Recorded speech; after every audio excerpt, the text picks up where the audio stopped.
Yo. New warriors. Welcome on in. Welcome, welcome. I know this is a unusual time for me to go live, but this is a special time for me to go live. And that's because we have Torchlight Infinite Season 11 here. Vorax is next week, January 15th. The new season will go live, but today we'll be checking out the preview for the upcoming season. So if that all sounds good to you, then stick around because it's going to be a wonderful, wonderful preview. I'm excited. I'm thrilled. I'm looking forward to seeing what's in store. So that being said, let's do some perusing. I'm going to keep the music on for now. I'm sure many of you do like the music. So, we're going to check out TLI DB and see what's going on, see what's going on. So, TLI DB is kind of similar to the PoE database, and so right now, look at this, 33 minutes, that timer is right there. So on the Discord for Torchlight Infinite, we know what's going to be happening today, which is Torchlight Infinite Vorax season preview live stream. We're going to be checking out the seasonal mechanic, as well as Erika's new Vendetta Sting trait, the UI 2.0, which is going to be really exciting, new hero models, gender bending yoga, and new skills, legendaries, tons of QL updates, and a whole lot more. And so we are in for a treat. And it's going to be starting in about 34 minutes. So again, that is why I'm here bright and early. Well, not even bright. It's still very dark here in Japan. But yeah, we're up nice and early to get ourselves started. So all that being said, so we know that Erika 3, we've seen her preview, and for those who haven't seen the preview, you can check it out. So let's do it right now. For those who have not seen the preview, before we go into TLDB, let's actually check out her preview. I'll open up Discord real quick. I believe it's somewhere. Oh, here it is. All right, so here it is. All right, so for those who have not seen it, we're going to check this out one more time. We can get a good idea as to what's in store for Erika. So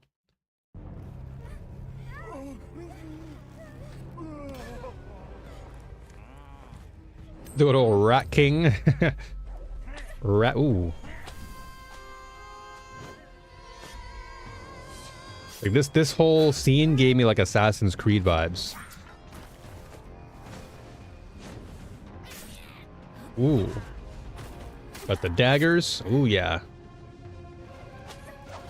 Damn. The Wolverine claws. Ooh, yeah, Erika right here. Ooh, look at that.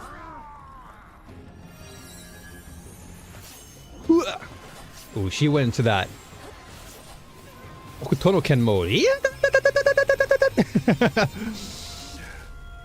Game over.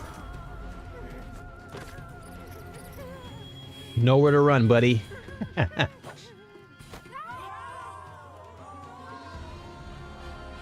Her design looks so good.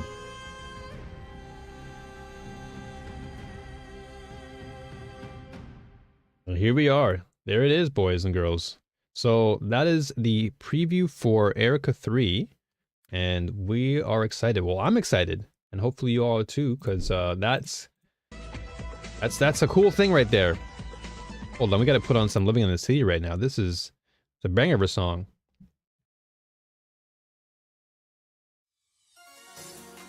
Oh yeah.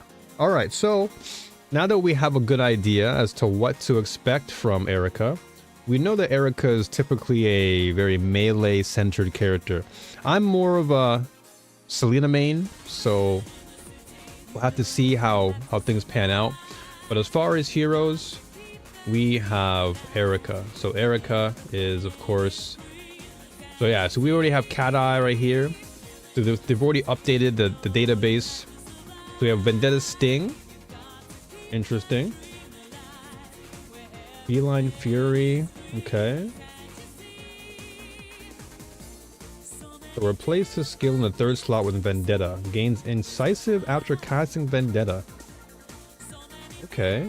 100% of the bonuses to skill area is also applied to Vendetta up to 300%. Interesting, okay. Interesting, so Twin Blade Onslaught, no attack speed or additional bonuses granted while dual wielding. Okay, so yeah, I figured that she'll be dual wielding because we saw in the trailer, right?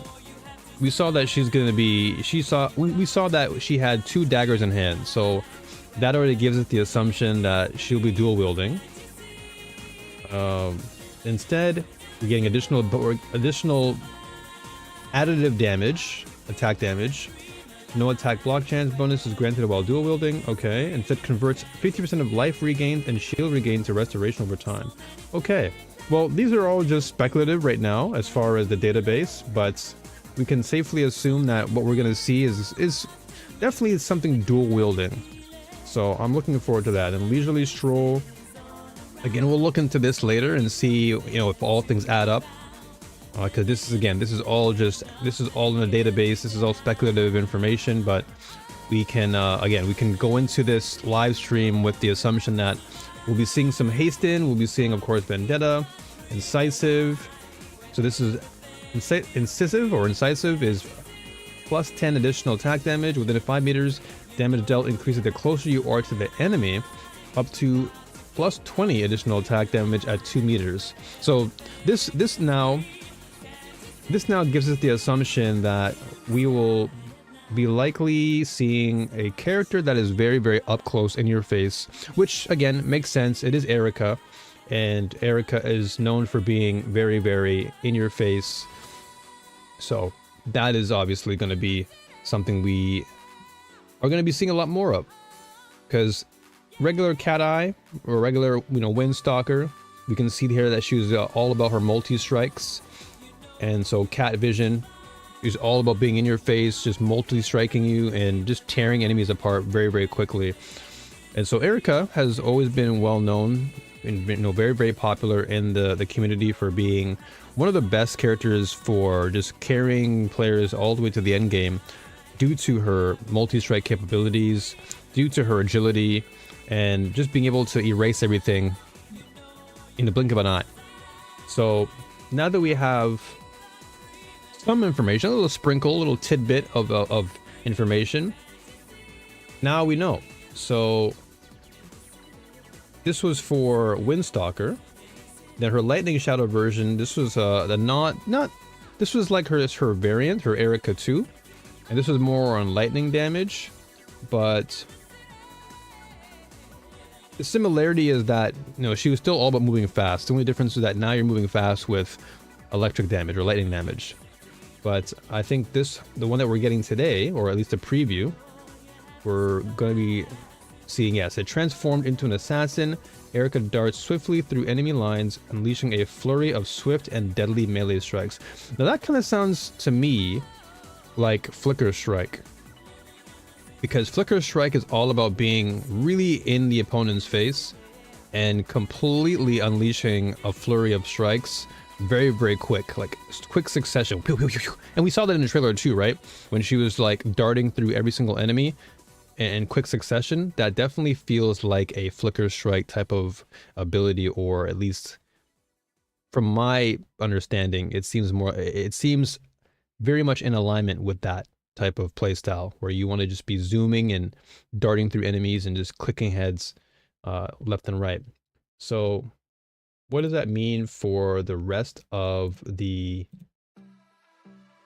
What does that mean for the rest of the cast? I mean, now we're always going to see a very melee-centered character coming into the game. But now I'm curious about what the rest of the heroes are going to receive. Because for me, I'm all about my girl. I love my girl, Selena. And so I wonder if they're going to give Selena any sort of buffs. Let's close this. let's end this song for a little bit. So my curiosity is actually more on Selena. I'm actually curious to see what they're gonna do for Selena, if any. Again, as much as I do admire the Flicker Strike playstyle, it's not necessarily my cup of tea, if I'll be really honest. I'm more of a mid to long range player. I main rogue most of the time in most ARPGs. So if there's anything that I'm excited for outside of Selena, it would actually be Carino. And we do know there was a little bit of a teaser, and so we do know that Carino is likely going to be receiving a rework, and we've seen that in the actual trailer, which I'll play right now so we can get an idea of what to expect. So based on the actual Vorax season trailer, we know that your boy is getting some sort of rework, and he's looking kind of nasty, you know what I mean? He's looking kind of crazy. So let's just check out the season teaser real quick, so that way we have an idea. Here's the season. Here's the teaser from way back before the new year. So we're gonna get a feel for this. So this is what we're gonna be expecting today.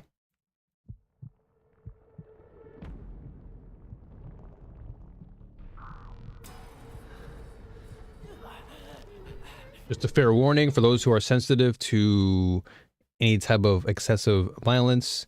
Viewers' discretion is advised.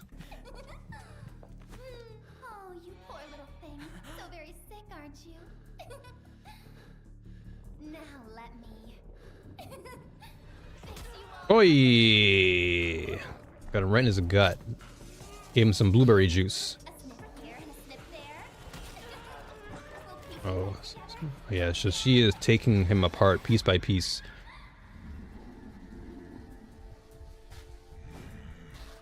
And here he is, different parts.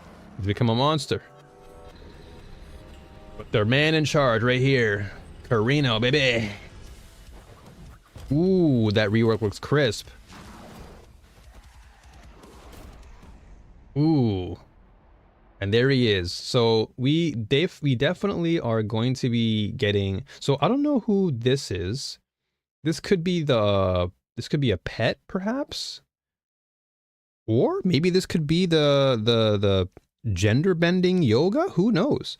But what I know is that Carino with the dual pistols looks crisp. And I'm definitely in support of that, because I love me some dual pistols. For those of you who know me, I love dual pistols in a lot of games.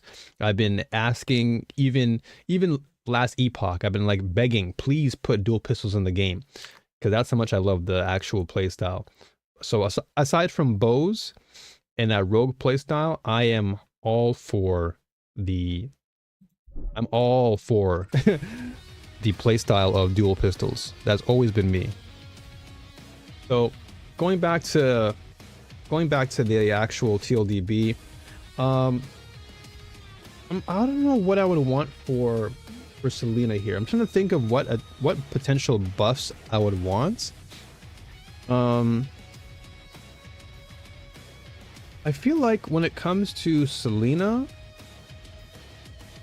maybe just buffing the duration of time that she remains, or rather, maybe buffing the duration of time for the bubble, or leaving a tide, because it only lasts for 4 seconds. So maybe if they just buffed the duration of time for her tide, would make her a little bit stronger. Not that she really needs to be stronger, but I think giving it a longer duration will ensure that enemies around her will just get deleted faster. And so therefore she can have a little bit more survivability when she's kind of, you know, surrounded by enemies. So this is a 4-second duration. If it can get a little bit higher, it'd be nice. As far as everything else, Seafoam Nocturne.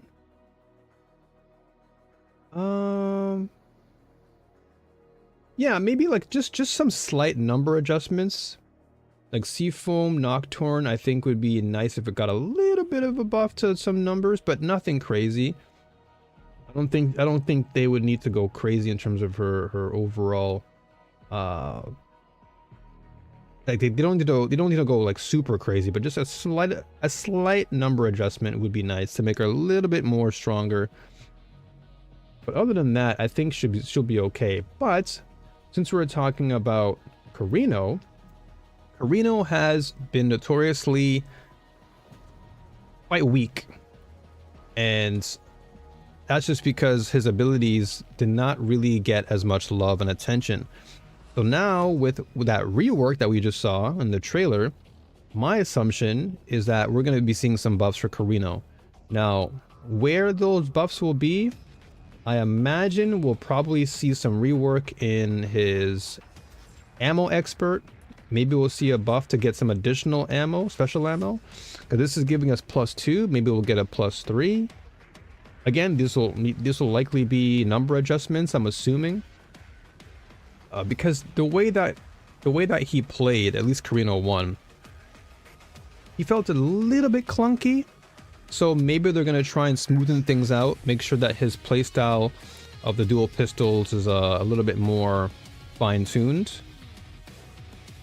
And so, yeah, I would like to see a little bit of number adjustments just to make him a little bit stronger. Because I'm all about the, like, if I can play this boy right here, and he's got the guns in hand and he's shooting, I'm happy. However, another thing that I want to say is guns in Torchlight Infinite, despite how much I like dual pistols, they have not been very strong. So I'm hoping that they do adjust and buff guns or pistols in the game, even musket. I would like to see some number adjustments in that area, because whenever I'd buy things in the marketplace, nobody would ever sell. Well, I shouldn't say nobody, but the number of people who would sell really good pistols was extremely low. And that's just because pistols in the game are not as strong as other weapons, such as bows or swords, you know, daggers, whatever the case may be. So I would like to see some buffs and changes to the dual pistols, giving guns a little bit more love and care, so that way players who really like that playstyle can jump in and just like go crazy. Because I really do like the dual pistol game, and it would be crazy to see some additional skills. I'd actually be really excited to see some new skills. If they can put some more like dual pistol skills in the game, I'd be happy with that. Very, very happy. Yo, what's up, Cake? Happy New Year to you, brother. Ironically, sounds like you should bring a knife to a gunfight. There's a lot of knives in this game, that's for sure. A lot of knives, a lot of double daggers. I'm excited to see what they have for this character, because I really do like Carino. Carino is a really, really cool looking character. He's always been like this very, you know, just a cool designed unit, and his rework looks even cooler. He just looks like one of those bounty hunters that you would find in, like, you know, Devil May Cry or like any of those action games. So I'm really, really looking forward to that. And so as far as like active skills, so we have Ice Shot. So Ice Shot would be something you could use, right? You put this on your dual pistols, you can shoot ice bullets.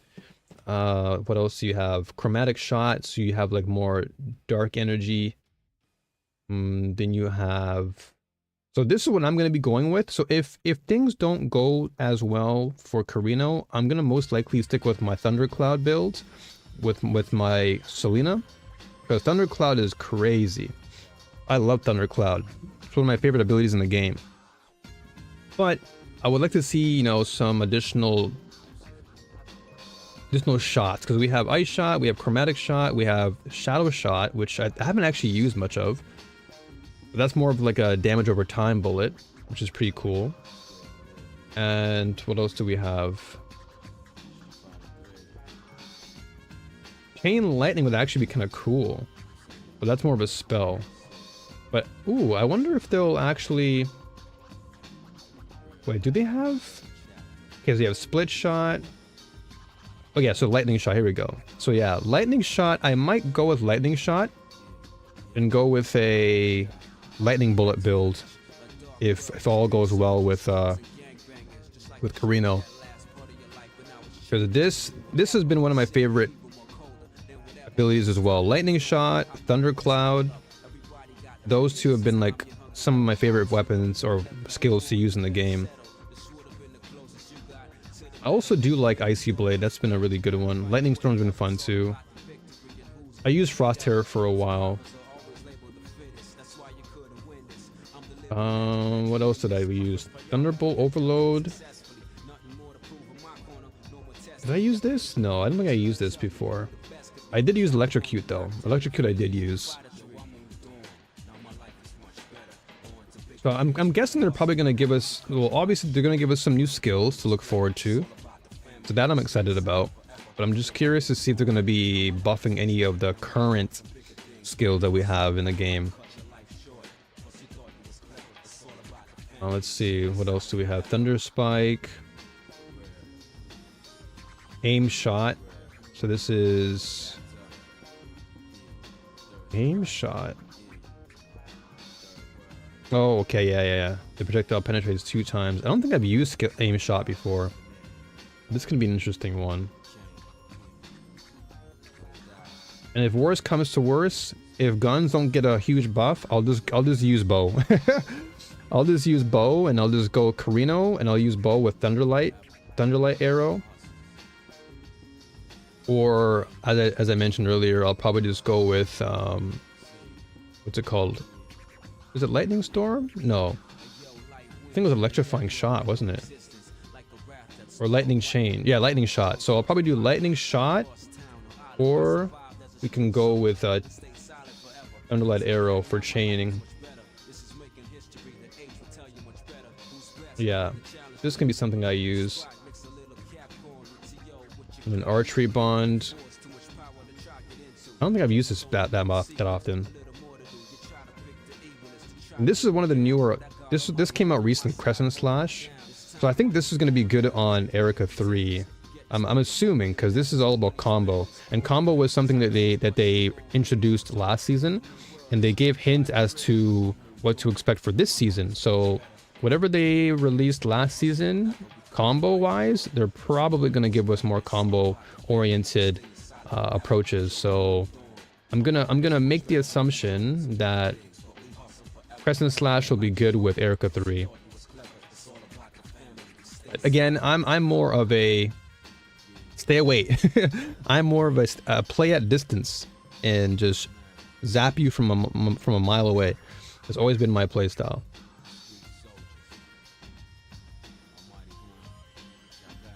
But hopefully you've been good though, Cake. Hopefully all has been good.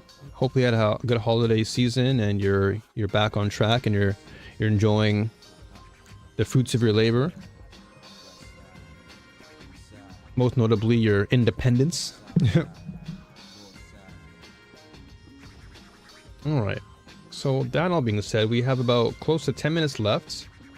And we're not live yet. We're gonna be live soon. Make sure I get this all ready to go.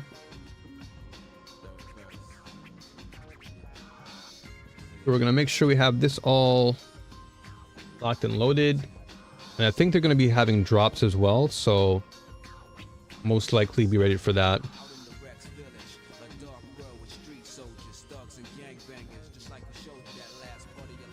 13 minutes. Or less now. Alright. Let's see, what else can we look at here? Blink has always been good. So yeah, I think what I'm gonna focus on and stick to is what I'm comfortable with. So next week I'm definitely gonna be focusing on, well, actually, you know what? I don't even know. I say this today, but anything can happen. And I'm not gonna say too much. But I just have a good general idea. And I think I might go with the whole chain lightning. type of approach. I'm getting there. I'm working on learning to cook more because I don't eat as much as I should. Oh no. Have you been like eating less recently? Is it because you don't know how to cook, or you're just like not eating in general? Thunderbolt overload. Felt physical. So I did do a Moto build before on my YouTube channel. I did do Moto for a while, but I think at the end of the day, I just love Selena, man. Selena and Carino, those are like my two right there.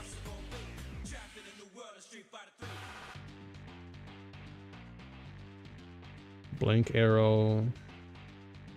Oh yeah, this is physical. I don't think I've ever used blink arrow that much either. I think I've only used it like for a little while to level up, but then I just swapped off and then I went to everything else. And then blazing bullet. This is sick.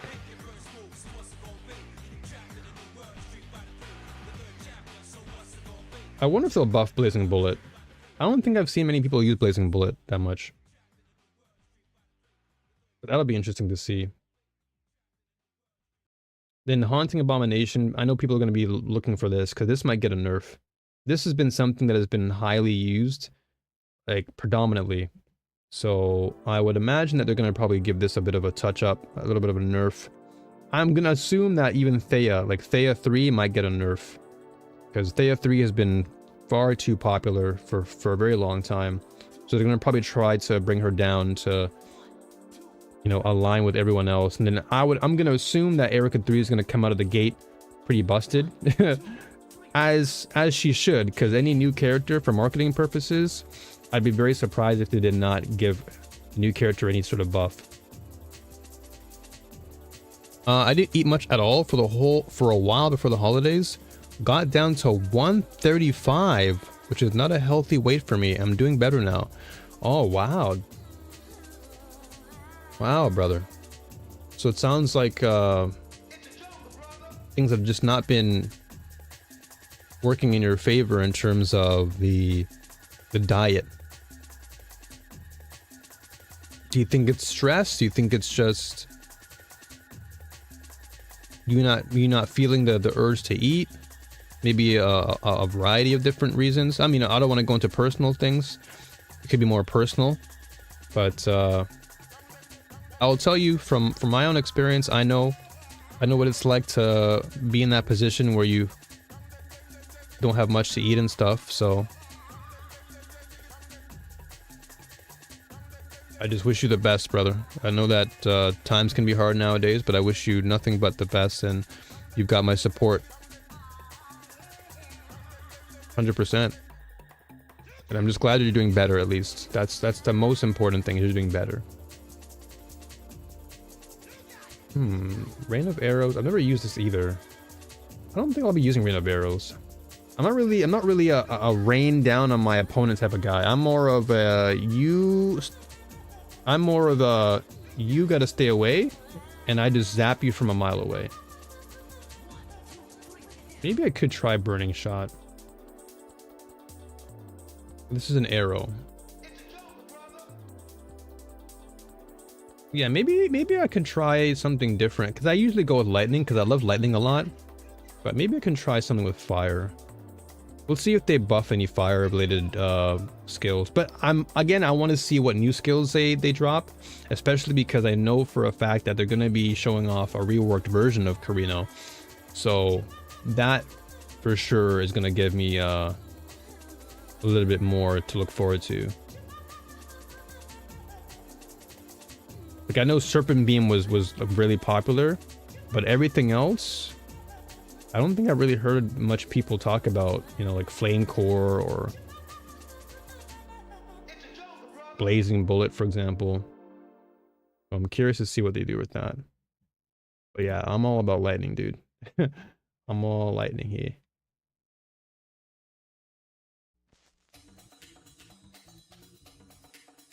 I wonder if Erika 3 will be good with like Thunder Slash. She's gonna be zooming like left and right.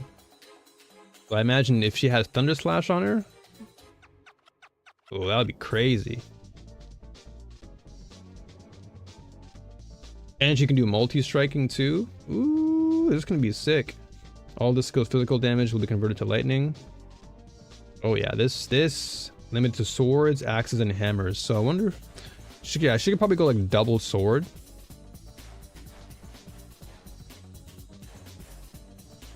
Then you just put electrocute on and just go zooming. All right, we have 5 minutes left though, so let's get this closed down. Whoops. All right, so we're starting. Let's close this down. And we gotta open up. Here we go. All right.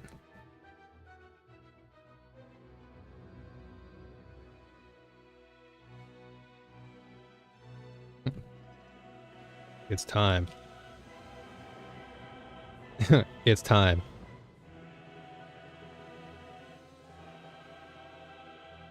All right, maybe I should close down the chat. I don't want to see people bad-mouthing others, so yeah, let's just close the chat. Hey, everyone's here. We got Woody Joe, Bub Guns here. Everyone's here.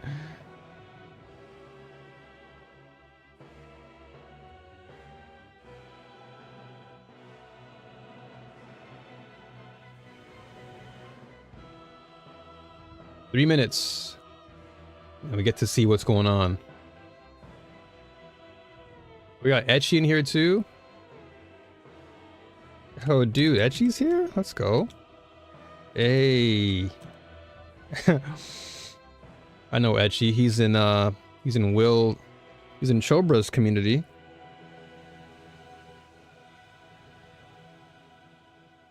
Got the Woody Joe fans.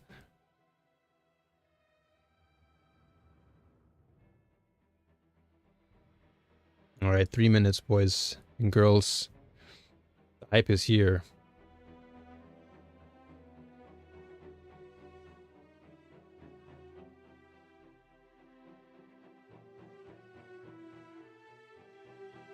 So, do they actually have the drops on now? Is it live now?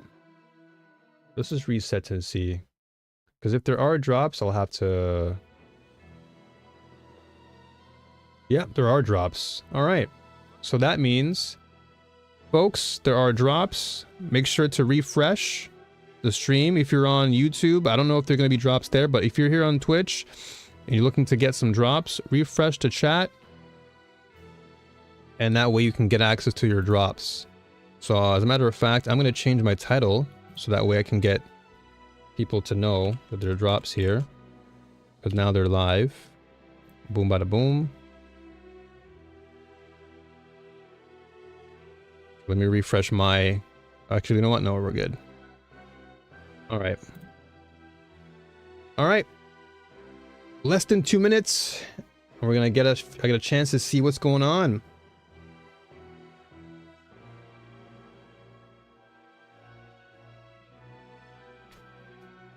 Alright, let's get things cracking.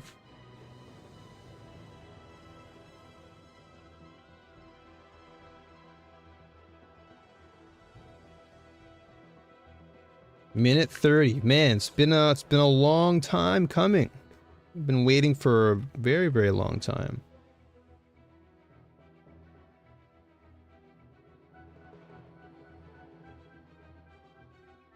Did Etchy say something? Yeah, Etchy did say something. The time has come.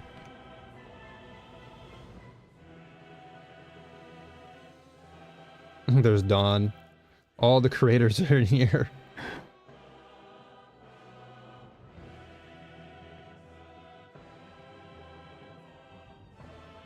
Everyone's saying log in, log in. Log in.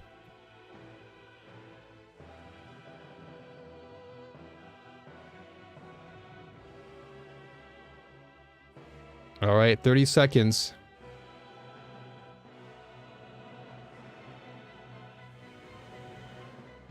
1,200 people watching. Let's go.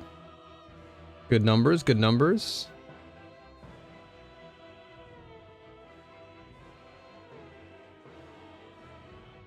All right, 10 seconds. Here we go. All right, no more chatting. Time to lock in. What do we have?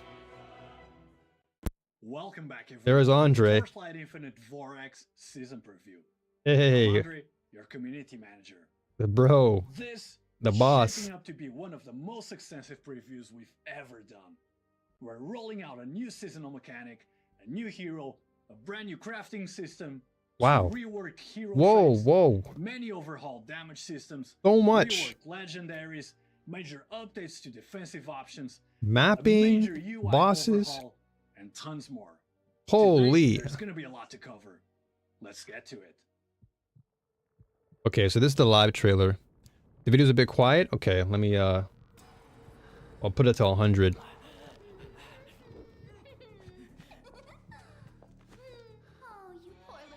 Oh, they even have subs now. All right, let me actually open up Paint. 'Cause I need to actually paste this. This was what I wanted to see here. Because they have grafting, new character, Erika, combat. Tangle is a combat mechanic. Okay, combo skills, legendaries, balance overhaul, rework, explosion, system rework, freeze. Okay. Classic skill optimizations, legendary reworks. Oh wow. Okay, mapping. This is going to be endgame stuff, which I'm looking forward to. There's a lot. Holy moly. All right. This is it. This is the mechanic. This is Alright, let's get into the meat of the update, the Vorax gameplay loop. First, Netherrealm collection.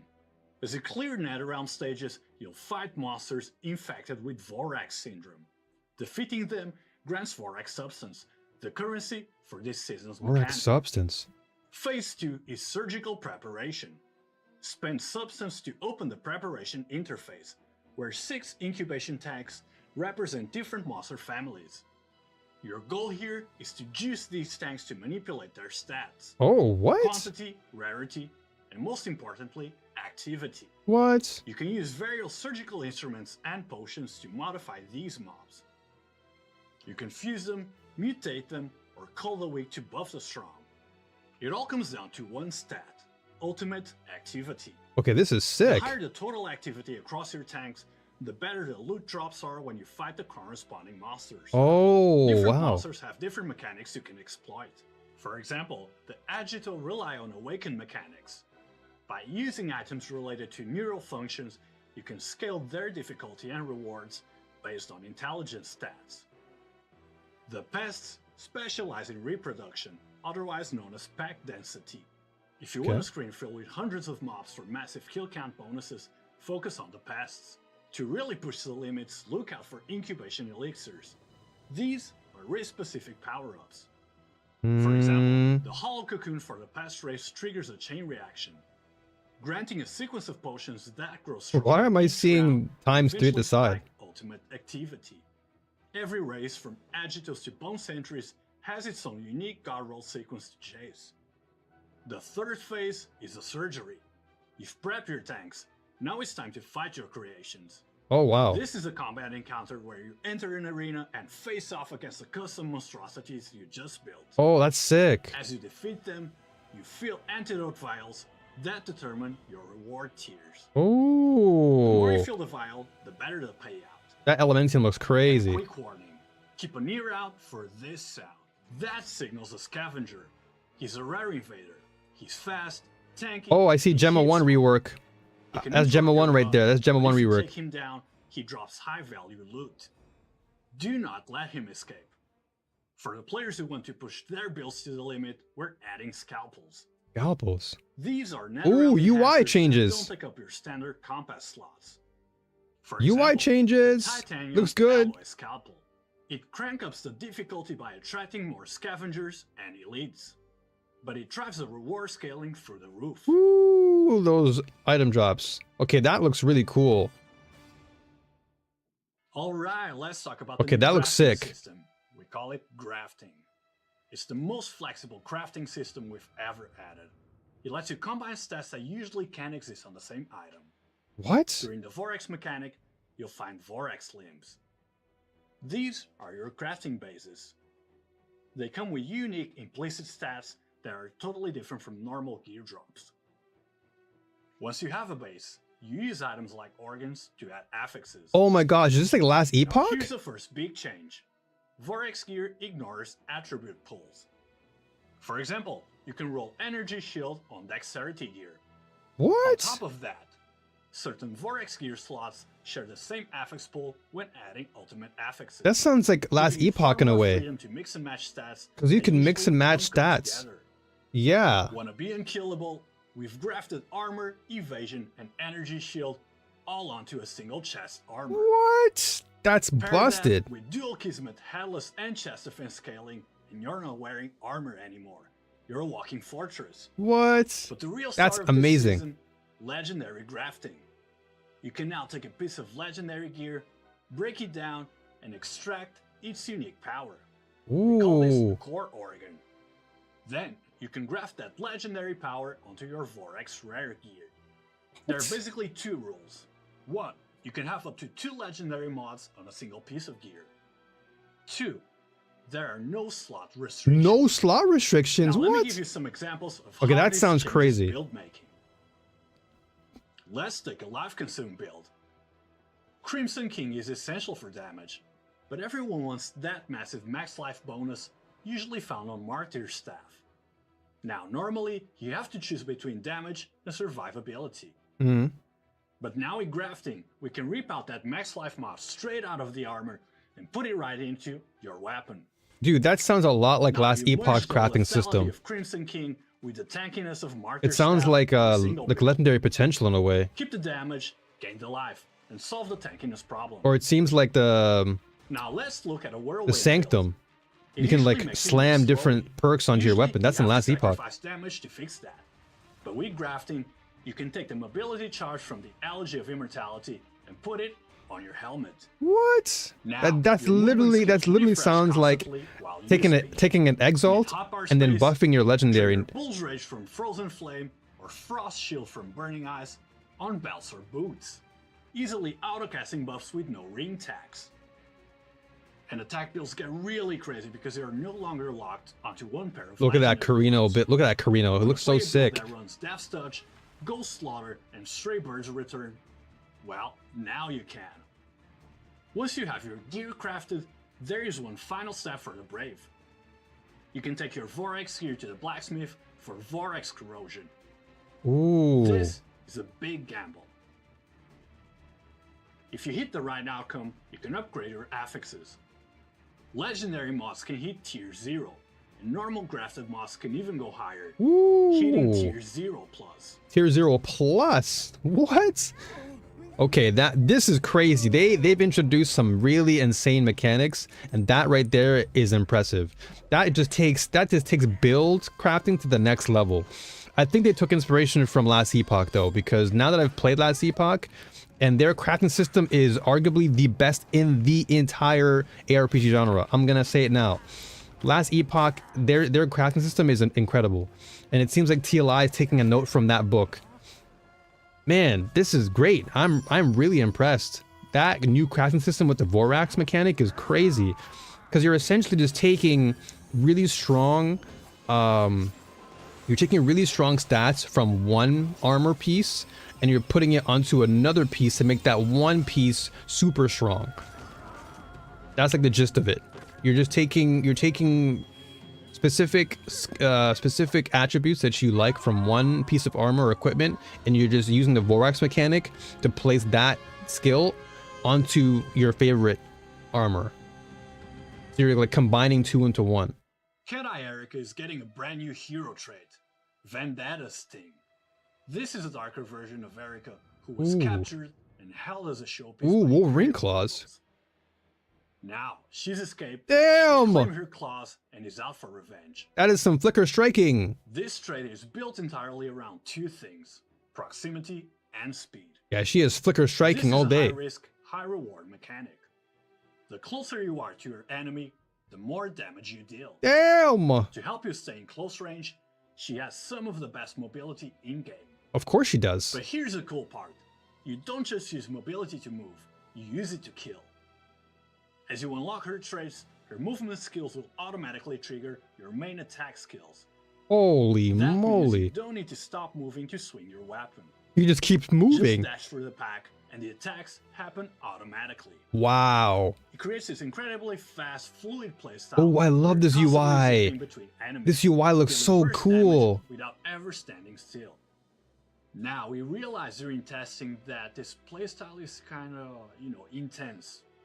Because she moves so fast, the camera effects can be a bit disorienting for some players.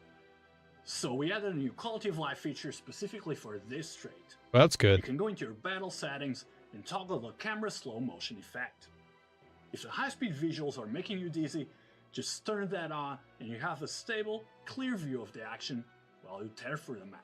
Oh, that's cool. If you That's like good. speed, burst damage, and playing right on the edge of danger, Vendetta Sting is the trait for you.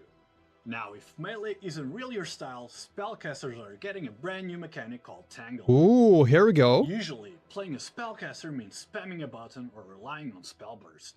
Mhm. Tangle works differently. Think of it as a parasite mechanic. Parasite Instead of casting mechanic. a spell at the enemy, you plant the spell inside them. Oh, what? Once the Tangle is attached, it effectively auto-casts a spell on that target over and over again for the entire duration. You tap What? them, and the damage keeps rolling. That's sick. And the best part, it spreads. When your What? target dies, the Tangle doesn't disappear. It jumps to the next nearest enemy and keeps working. That's Let's crazy. look at how this changes some classic skills. Chromatic Shot usually Okay, requires that means- keep positioning to hit all your projectiles. With the Tangle variant, it locks on. That You get means perfect Thea is going to be accuracy cooking. without trying. Ice Lance basically turns the enemy into an automatic frost turret. It's like a machine gun that fires itself. Chain Lightning. If Chain you lightning. stick tangles on a group of enemies, each tangle triggers its own chain lightning. What? The bolts bounce back and forth between the targets. I was just talking It about chain lightning absolutely too. melts high-density packs. To scale Tangle, focus on two stats. First, Tangle Quantity. Tail This lets quantity. you infect more enemies at once. Okay. Second, Tangle Stack Limit. This lets you stack more tangles on a single target, crucial for single target boss damage. Hmm. Keep an eye out for new legendaries, such as Old Grudge. Old This grudge. necklace Max boasts tangle tangle quantity. and duration as a solid Ooh. starter option. Later, Malign Embrace greatly increases critical strike damage for faster clears. For melee Hmm. players, we're expanding the combo skill system with new moves and new scaling options. Damn, that new Gale tangle Slash feature is focuses on crazy. mobility. The Okay, this opener is a Gale two-stage Slash. dash that cuts through enemies, followed by a leap attack finisher for heavy damage. Damn. Slotting the new noble support Soaring greatly extends the travel distance. Dude, the UI looks so much letting you leap better. across large portions of Wow. the screen. The UI looks Spectral so Slash good. Opens with a wide sweep that marks enemies. Its finisher summons up to 5 clones that leap to mark targets. 2 new supports change how it plays. The Legion support doubles clone count based on nearby enemies for faster clear. The Mmm. Synchrony support lines clones behind you, sliming in unison to create a focused shockwave. It's like Shadow Blades. To tie it all together, we're adding Shockwave Warcry, a skill build for combo setups. It taunts nearby enemies and scales finisher damage based on how many are affected. Each Mmm. successful finisher stacks bonus damage and area of effect. Dude, I want to try that rewarding tangle players to feature keep the though. combo going. That tangle feature has my To eyes support all open. these new builds, we're adding a batch of new legendaries. Here are a few of the highlights. First is a chest armor called Silent Avowal.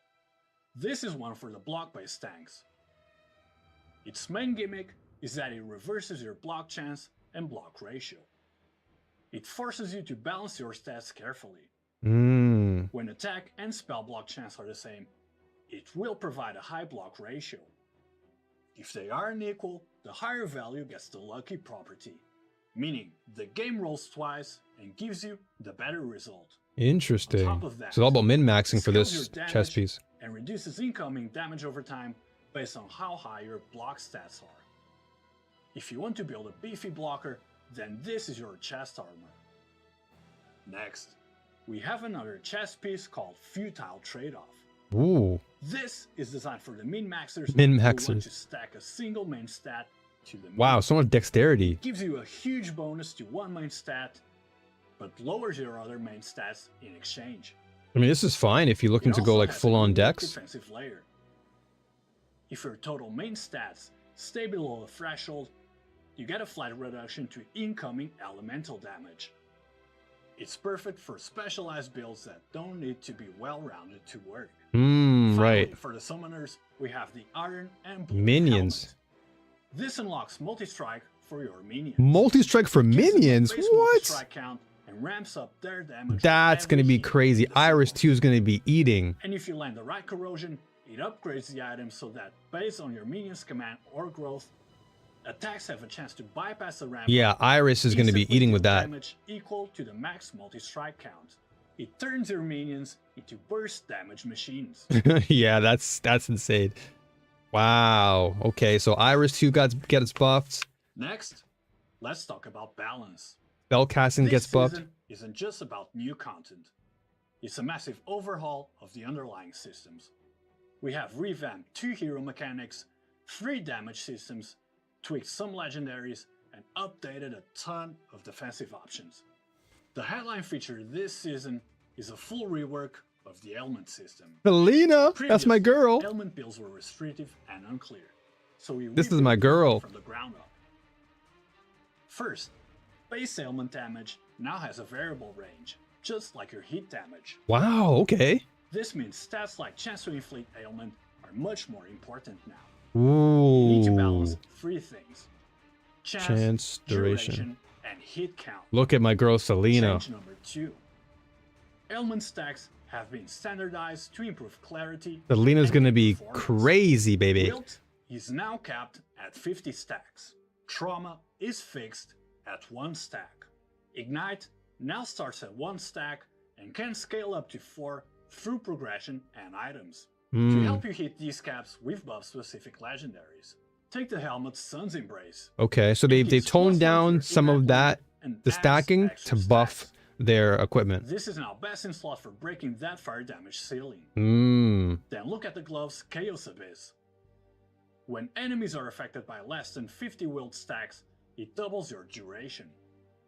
This makes it way easier for slower skills to maintain maximum stacks. Change number 3. Gear affixes. We've simplified how you get damage on gear. You will now see explicit affixes like adds-based trauma damage. Oh, that's a good change. This decouples ailments from skill multipliers, making the math way cleaner. That's a We lot also better. moved these mods to lower tiers on weapons, so it's much cheaper to craft your starter weapons. That's a wonderful Change change. number 4. Making crafting so Endgame much shift. easier. Endgame. Oh, Here is the biggest change to build crafting. Conversion. New legendary affixes will allow you to convert a percentage of your added flat damage into base ailment damage. okay. For example, look at the Evil Heart armor. It converts your raw flat damage into ailment damage. This opens up huge build diversity. Yeah, ailment damage You can now enhancement. play an armor stacker, a life stacker, or an attribute stacker, and use that raw power to scale a dot build. Oh, that's You pretty aren't cool. forced to use specific dot skills anymore. If you can stack flat damage, you can play ailments. That's good. The goal is smoother early game progression while also allowing for much more build freedom in the endgame. Next, let's look at how we've overhauled explosion mechanics to make them consistent across all builds. Previously, explosion damage scaled your character's damage stats. This created a large gap where, some builds could wipe entire screens instantly while others barely felt the effect. In the Vorax season, explosions now deal fixed true damage. This damage does not scale with your damage modifiers. Your damage and additional damage stats no longer affect explosion damage. As a result, explosions shift from a scaling damage source to a pure utility tool, creating a a more level playing field across builds. That's good. So now more builds have We also more took a look at freeze variety and and frostbite utility. mechanics. In previous seasons, frostbite and freeze were, kind of messy. The math behind application rate and duration Yeah, freeze didn't really feel that overly great. complex. It felt less like a unique mechanic and more like just another generic damage boost. For Vorax, we completely rebuilt freeze. Oh, First, simplified progression. We deleted the clutter. Stats like frostbite rating inflicted, frostbite rating per second, and freeze duration are gone. okay. Instead, frostbite rating is now a simple bar on the enemy. The base cap is 10 points. You can upgrade this cap through gear and passives up to 100 points. So freeze is gonna be doing Damage scaling. nice Here damage. is why you want that number high. Every point of frostbite rating increases the cold damage the monster takes. It's a direct damage multiplier. Right. Okay. The higher the bar, the harder you hit. When frostbite rating hits 100, the monster freezes. Now, this works differently than before. Instead of completely immobilizing the target, which usually causes issues with boss phases, the new freeze seals their actions periodically. Think of it as a massive stutter or interruption. Like a stun effect. Okay. Yeah. Keeps Yeah. the enemy locked down enough to be safe, while still ensuring the fight mechanics can still play out properly. Nice. Naturally, Nice. with the freeze Nice. system getting a total overhaul, we had to update Gemma too, Yeah. aka Frostbitten Heart. Yeah. Of course. It takes a new system beyond its limits. While most characters are capped at 100 frostbite rating, Gemma can exceed it. What? Any frostbite rating over 100 is converted into a new effect called Glacial Night. A powerful debuff that Condensed further increases frost. cold damage taken and heavily slows enemy movement. Okay. So attacks, she and got a buff then. This cements her This role is a as buff. premier crowd control damage dealer. Hmm. Also adjusted her signature cold pulse. Its release frequency is now adjustable, letting you tune it for fast clearing with rapid pulses, or slower, heavier pulses for sustained buffs during boss fights. Space-time elapse yoga is also getting a massive rework. Rework. We heard the feedback. He kind of felt slow, fragile, and his damage ramp up didn't match the pace of the game.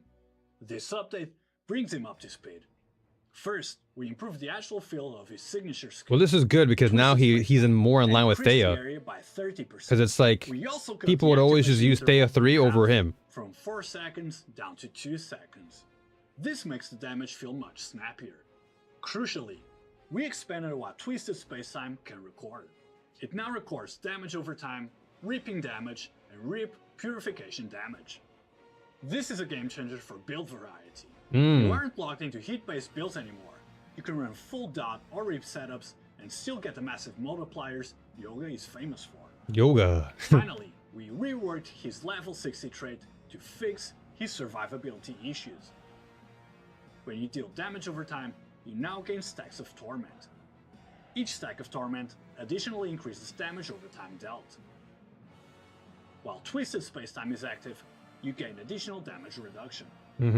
Overall, Yoga is faster, tankier, and far more flexible. That's really good. That's a good change for Yoga. Current existing skills to better fit the current meta. First up, Ring of Blades received a major scaling pass. That's good for Yoga, man. He needed that love. Scales directly with your channeling stacks limit, and a base damage buff pushes its endgame ceiling much higher. Its exclusive supports were also reworked. Blade formation now scales directly with your projectile quantity. If you stack additional projectiles, Holy you moly. increase the density of the blade Bit rate. spinning around you. It turns the skill into a monster for map clearing. Razor Edge now uses her channeling stacks to scale projectile speed. Damn. Higher speed means the blades spin further out, drastically increasing her effective area of effect. Scorching Beam. Oh yeah, was Scorching adjusted to Beam. address Oh yeah, my long-range girl damage Selena. fall-off. The explosion radius at maximum stacks has been increased from 3 meters to 5 meters. Wow. Making it easier to overlap explosions. on a Lena's single getting target. juiced To too. support this My change, girl. We redesigned its support skill, Disintegrate. It now ties directly into the reworked ailment system. The damage scales based on the number of ignite stacks on the target. We've already shown how Evil Heart Armor and Chaos Abyss are reshaping the ailment meta. But one more classic is getting a major update, Broken Sun Ring. This ring has been reworked to support Steep Strike, Shadow Strike, and Demolisher builds. Its new core mechanic Solar Ring treats enemies as if they are closer than they actually are, letting you benefit from close range damage bonuses while What? staying at a safer distance. That's cool. If you push it further with Corrosion, you can unlock Corona. This causes You can all unlock enemies Corona. inside the ring to be treated as within 3 meters of you, which pairs extremely well with Erika's new trait. Right. Because then you can just delete people from far, but still it counts as close damage. Archetypes.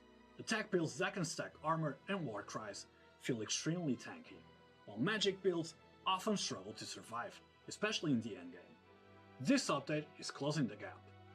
We've increased the caps on affixes that convert physical and erosion damage into elemental damage. Nice, nice. This is major for spellcasters, That's me. energy shield builds. Yep. Instead of forcing armor into builds that don't support it, you can now redirect incoming damage into elemental resistances. Really which are good. much easier to cap. Really good. I like We've that. also That's a good addressed change. Energy shield's biggest weakness, damage over time. A new ultimate affix has been added to intelligence-based armor. If your energy shield exceeds 8,000, you can gain additional damage over time mitigation. Ooh, With enough okay. investment, energy shield builds can now counter dot damage. That's insane. Next up, That's defensive huge. talents on belts. We're making it cheaper to build up your defenses. In the past, getting top-tier defensive talents like Full Defense, Panacea, or Master Escapist meant buying expensive, double-rolled Divinity Slates. Now you can get these talents on your belt for the blending system. Oh, sick. This frees up your Divinity Slates for offensive stats and lowers the budget required to get your survivability. That's a good up and change running. too, because buying those things in it's called That economy covers the was changes to builds expensive. and existing systems. Now let's talk about where you're actually gonna use them. The Supreme Showdown is getting a Ooh, brand new boss. brand new boss. Floor The 20 wilting, introduces a brand new Supreme boss, the All-Seeing Prophet. omnipotent, Lore-wise, omniscient he has prophet. gathered eyes from across the realms to see everything at once, trapping himself in a paradox. Damn, I see 3 trillion Mechanically, damage. The fight is all about eye management. The white eyes are your power source. Collect them to gain strength. The dark eyes are death zones. Avoid them at all costs. This encounter is going to be testing positioning, awareness, and reaction speed. Floor 21 brings a familiar nightmare back to the Ooh, top. the with wilting Supreme plume. Showdown. Night Slayer, the Wilting Plume, returns from the land I like of this the dead. boss. This boss Fully is always buffed cool to and fight. upgraded, ready to stat check the strongest builds in the game. The Supreme Showdown mechanics have also rotated, with energy bombs making their return. Holding the bomb provides a major damage boost, but remember to throw them at the boss before they detonate. Next up, the Overwhelm is going core. Along with it, we are introducing new tools to make the Overwhelm smoother, Ooh, core, faster, nice. and more profitable. Okay. First, new exclusive compasses to customize your Overwhelm goes If you core, want to nice. reduce time spent in the Overwhelm and are confident in the strength So it's of your permanent. build, Nice. you might want to try the Control Overwhelm Compass. It spawns more monsters carrying Bottle Shadow. but That's removes cool, dude. I first like class. this change. The Containment Overwhelm Compass addresses the frustration of getting stuck on a floor. Yes, This that's compass always gives been you a chance to annoying. drop a compulsory containment key, which can be used to force open the door to the next level. Thank you. That's a We've good also added a change. dedicated Netherrealm talent tree for Overrealm. You can now customize exactly what you want to farm. You can toggle talents to show special objects, such as a floating skull, anti-mimetic cage, and gatekeeper on your minimap. Oh, that's so cool, man. I can't wait to try Stack into Overwhelm talents that give rare Constellation monsters then. and bosses a chance to revive. This is gonna be fun to try Double out. the kills, Overwhelm has double been fun, loot. but now with that Now, if you are additional particularly little fond beacon, of the that's gonna be Overrealm great. Exclusive treasures such as Solid River and Inverse Image, there's an even more extreme talent available. You can give up the chance to acquire Bottle Shadow in the Overrealm, in exchange for an increased probability of encountering the Doorkeeper on every floor. wow. Combined with the talent that grants the Doorkeeper a chance to summon the Door Hunter upon revival, it ensures that the Door Hunter is no longer just a beautiful legend. Additionally, you can utilize Netherrealm talents to manipulate Overrealm disturbances, block specific unwanted ones, and simultaneously increase the probability of other Overrealm disturbances appearing. Next up, Damn, that's a ethereal good change. prisms. These are some good changes, dude. After watching how players have been using them, the testing phase is officially over. Ethereal prisms are graduating from experimental and becoming a permanent system. Ooh, We're not just nice. keeping them though, we're refining them. First, we've Oh, overhauled very the crafting nice. rules. Prisms no longer have a fixed influence shape. Now, the first craft affix allows you to Oh, I love customize this the shape UI and again. level of influence. Yo, letting you what's up, spot troll? faster Mega and alert assembly activate. What's going on, homie? We also Welcome heard in, your welcome in. feedback about the risks of crafting. We've added a new option to the third affix slot.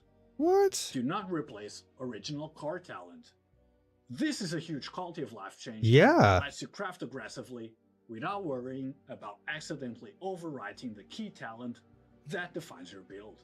So For players who good. want consistency over risk, That's like a nice adding the ethereal prism, deterministic type of fantastic work. addition. This version never modifies core talents and instead purely enhances crafted affix effects, making it the most reliable way to scale passive power. We've also expanded the core talent pool to open up some wild new build possibilities. Oh. For the summoners out there, look at Commander's Gambit. Oh yeah, I remember Commander's This Gambit. grants your minions unprecedented power. Yeah, I remember this. Now, when you receive a blessing, your minions get it too, simultaneously. And the best part, their limit is double yours. For evasion-based players, we've reworked Adaptive Defense. It now Ooh. provides injury buffer And deflection? This gives evasion builds Ooh. a much-needed backbone. That's gonna be good for my significantly Carino. reducing the risk of getting one-shot by a stray projectile. Yeah, because that's happened so many We've times. added brand new talents to the mix too.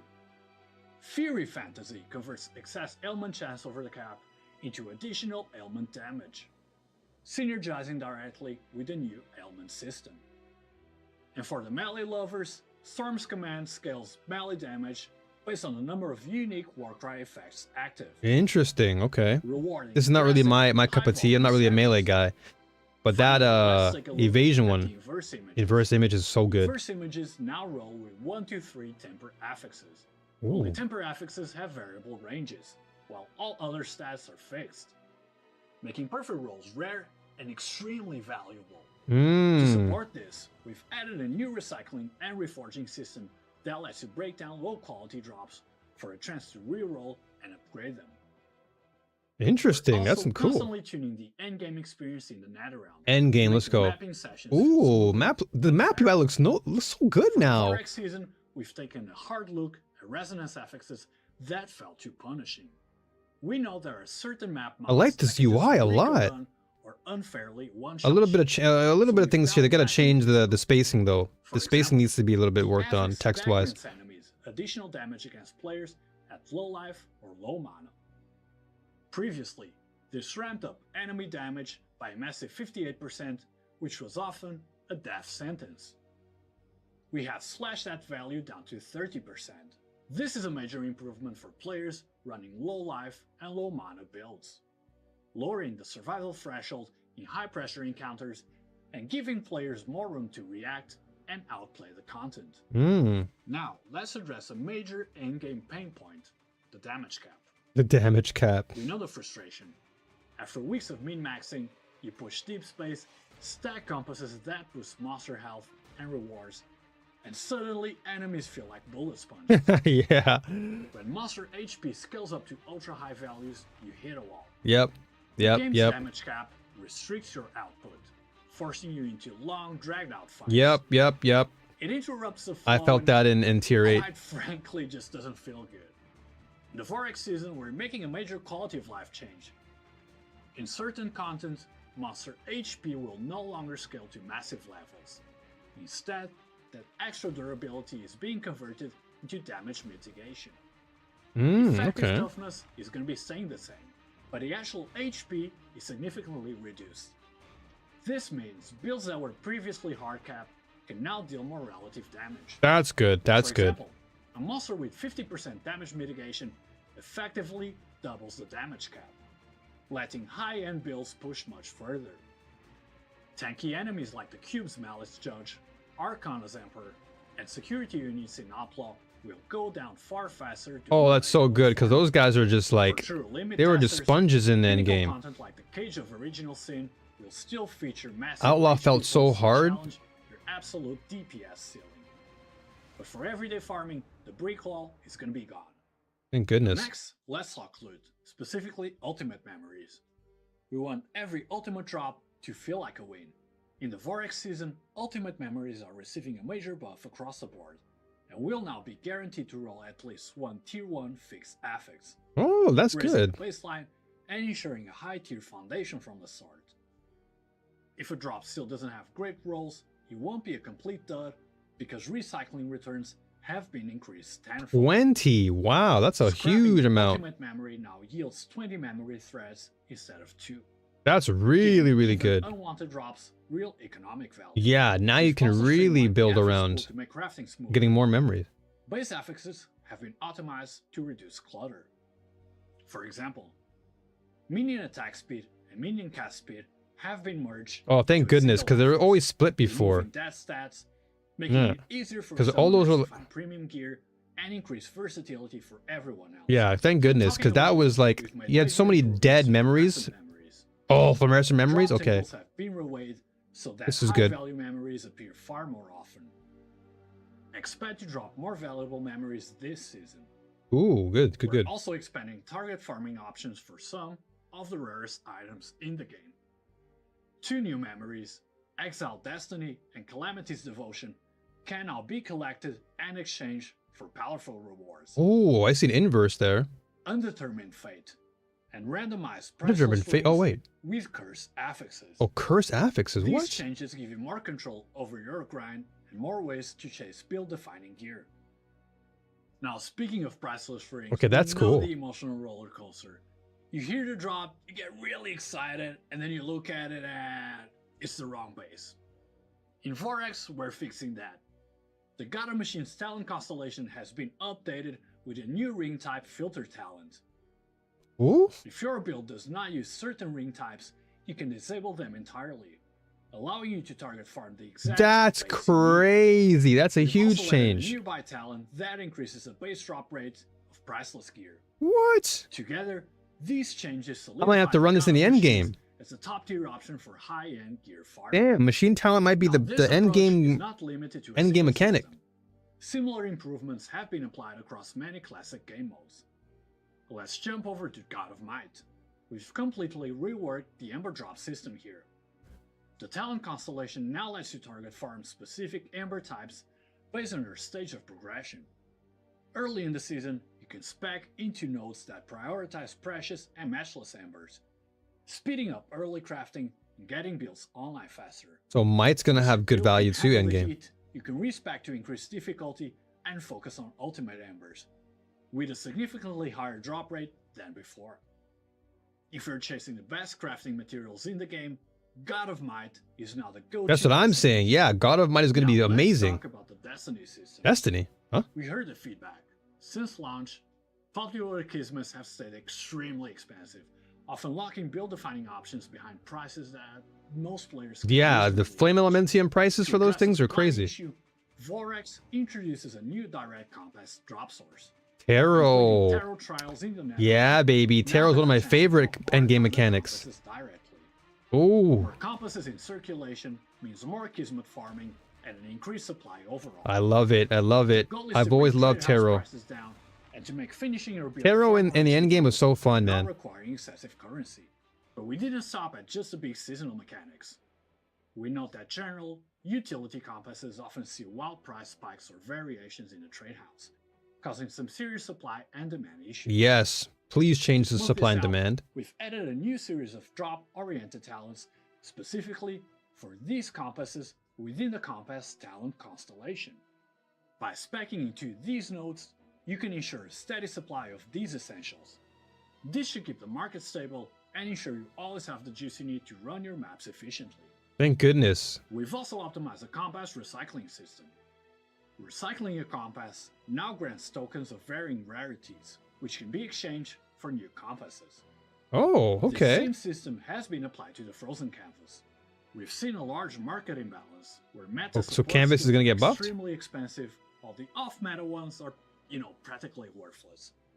It feels really bad to drop a high tier item that has no value, simply because it isn't popular at the time. To address this, we're introducing an exclusive support skill recycle system. Unwanted support skills can now be scrapped into concepts. Oh, concepts. Skills yielding more concepts. Interesting. These can then be exchanged at the trader for a random exclusive support skill. Ooh. Giving players another chance at a high value drop. Well, Canvas is getting some good perks too. We reviewed early game looting, especially from the God's chest from the Profound Talent constellation, and found rewards weren't living up to the expectations. In Vorax, these chests now drop significantly better loot, making it feel more worthwhile. But the bigger change is survivability. We know early game builds can be a little squishy. In the past, if you died, you lost your accumulated stacks. It was really punishing. Now, in the Vorax season, dying no longer clears your accumulated stacks. You keep your progress, making the early game smoother, more forgiving, and far more convenient. We're also continuing to refresh classic mechanics with new twists in Vorax. The cube gets a new fortuitous cube compass, slotting it as mini cubes to your maps. Oh, mini Interacting cubes. with them triggers instant encounters that can drop desired crystals, spawn elite packs, or reveal the new special boss. Oh, that's cool. With rewards. The Cube Goblin?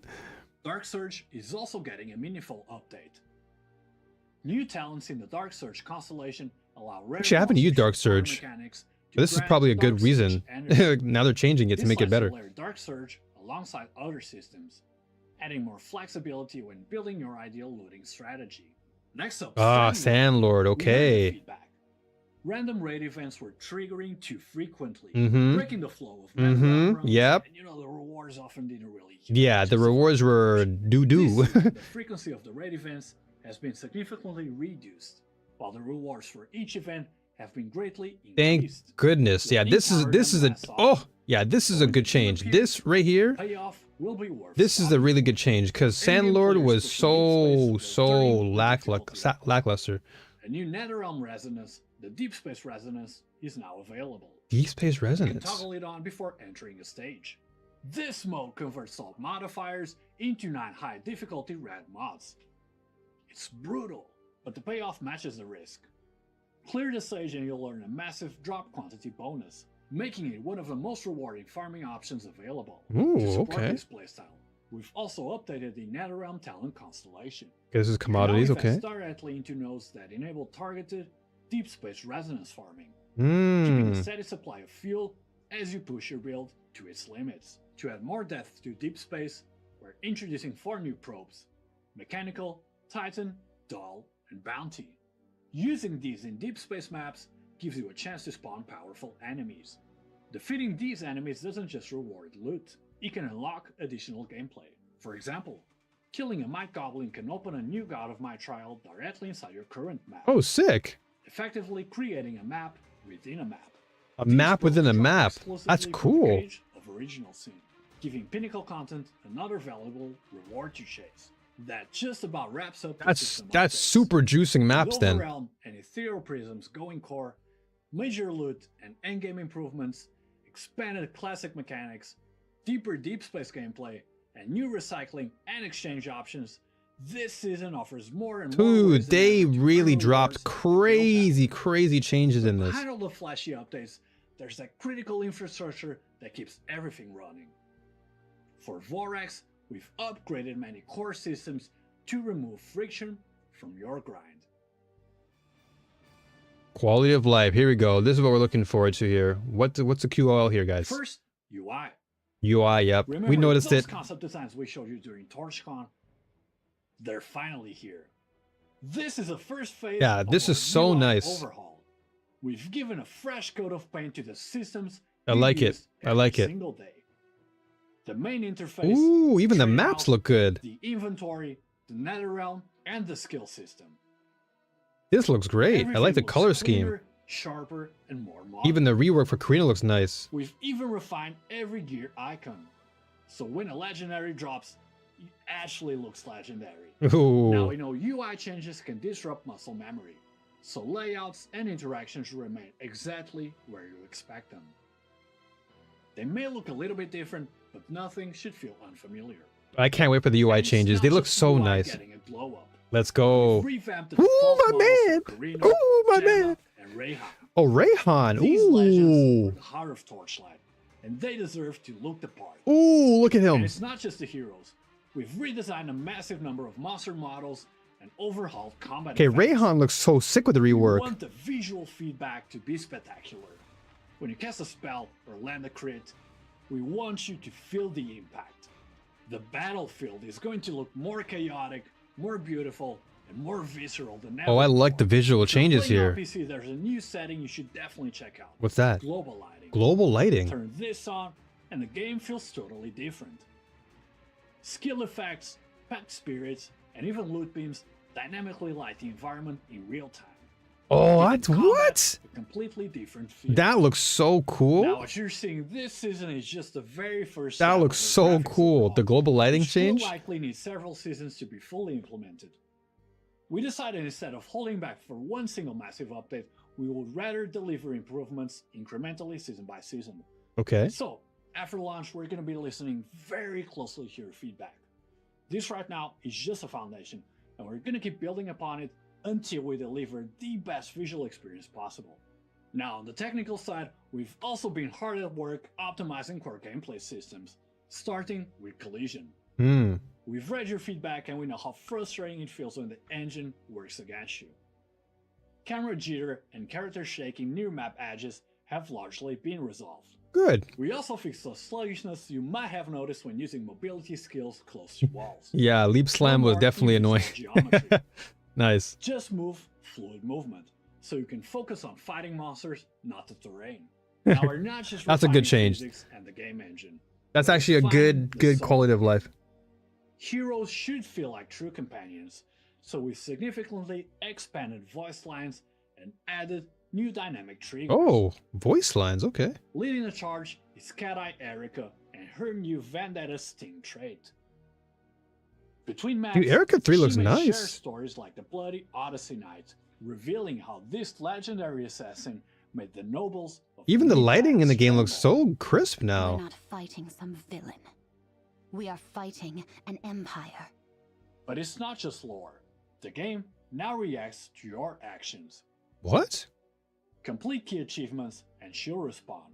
Sometimes with a rare smile, sometimes sharing your frustration, adding a new layer of personality to your journey. Wow, this is worth more than Arminius's head. Oh, that's so nice. I like that. We wait in the shadows for the dawn. For mouse and keyboard That's kind of players, cool. especially on ranged builds, we know the wrist strain is real. Yeah, To tell me help, about it. We've implemented a new auto-aim feature. Ooh. Enable it in settings to reduce physical strain during long farming sessions. Oh, that's actually kind of The nice. Pro Build interface now clearly highlights any skills or supports you don't own, making it easier to understand why your build is missing. Wonderful. And that covers our major quality of life optimizations this season. Those are some really We QOL. want Those are some TLI really to feel better good to play QOL better. changes. We'll keep listening to your feedback, Really and good. fixing the small stuff. Because at the end of the day, we really just want this to be the smoothest and most fun ARPG experience you can play. You've already done it. You've done a good job. You've impressed me so far. There's so much coming in Next this up, patch. our new events. Oh, To celebrate the new year and as a thank you for your support, we've prepared a massive amounts of events with respective rewards. The Dancing Ooh, give Dragon me some pet Festival crystals. includes a series of events, ranging from check-in to objective-based events. The rewards here are stacked. A legendary Battle Pack Spirit selection pack. 10 Okay. Battle Pack Spirit draws. The activation medium Motionless. A massive stack of tax vouchers for the trade house. Oh, wow. That's crazy how much tax vouchers you're getting. Oh, and don't forget, the first top-up double bonus has been reset. For every tier, your first top-up grants double primos. The Vorax season also offers a separate series of objective-based events for you to complete. Complete these missions to claim a total of 30 legendary Battle Pack Spirit. Wow. On top of 30 these, pulls? we're also looking at rare season drop pack spirits, rare pack spirit upgrade. Oh, I'm going to be saving all those exclusive pulls. weapon appearances, and more. For players looking to prove their mastery of the Netherrealm, Special trophy awaits. Ooh, achievement Defeat plane trophies? watchers on plane 6 within Profound Time Arc 8 to earn conquest insignias. Collect enough insignias to exchange for General Rescale signature weapon. Conquering this season's toughest challenges. That looks speaking of crisp. conquering challenges, let's talk about the hardcore server. Hardcore server, that's right. If you prefer the stress of having only one life, mark your calendars for February February 12. 12th, okay. This 4-week period gives you enough time to learn the mechanics on the main server before you risk it all. At launch, we're going to be hosting an exclusive leaderboard event. Oh, sick. Reach the top to earn the hardcore server exclusive Honor Portrait, the ultimate badge of survival. Next up, Pack Spirit. Oh, here we go. Intern Shelly. She's your drop pack spirit. Oh, this is a drop pack. She Okay, lets this is you a drop refresh pet. surgical instruments to feature high tier mods, and gives you a chance to double your antidote vial rewards. What? Kitty Express. Perfect companion for Vendetta Sting. She grants massive attack damage and the attack aggression effects. Finally, let's take a look at all the new cosmetics, including Okay, let's see this cosmetics, season's though. new Gender Bender skin. Oh, what? That's a cool cosmetic. What? Erika is getting the Glitch Walker skin, a full cybernetic overhaul. Dude, that's a sick skin Comes for with a Erika. hero outfit, weapon skin, custom body effect, and a What? stunning new visual for her Vendetta Sting trait. Okay, that looks crazy good. Ooh, Goth Mommy? Next up, Yoga gets a legendary transformation skin. Yoga gets the Goth Stygian Mommy? Bride. Drawing from the legend of Narcissus, she is captivated Wow, by her she- own It reflection. reminds me of Rosaria Summoned from duplicates Genshin. to fight alongside her in the frigid ties of the skin. Literally, he gets the This includes a Rosaria skin. transformation appearance, a new Chin Lightning skin, and an exclusive portrait. We also have a new back accessory called Harmonic Rotation. This isn't just a static prop. As you kill enemies, it actually reacts, collecting light and switching between. That is solar so and sick. lunar That forms. cosmetic is clean. And finally, why should your hero be the only one who gets a new look? Minions We're too? releasing a new cosmetic for the God of Might called Mountain Cleaving Force. When you equip this, the entire appearance of the trial changes. Experience the mechanic. Holy. in bold light.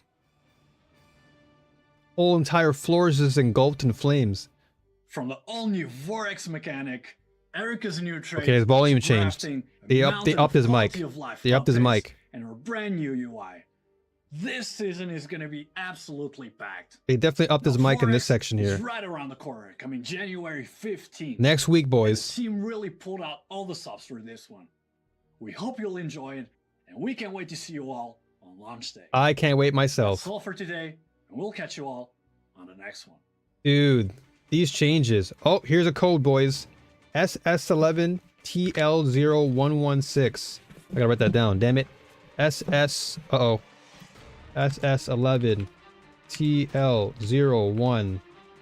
SS11TL0116. All right. I will put that in the chat right there for those who want the code. Log in, use that code. Dude, Erika's new cosmetic looks so crisp. What the heck? Coming soon.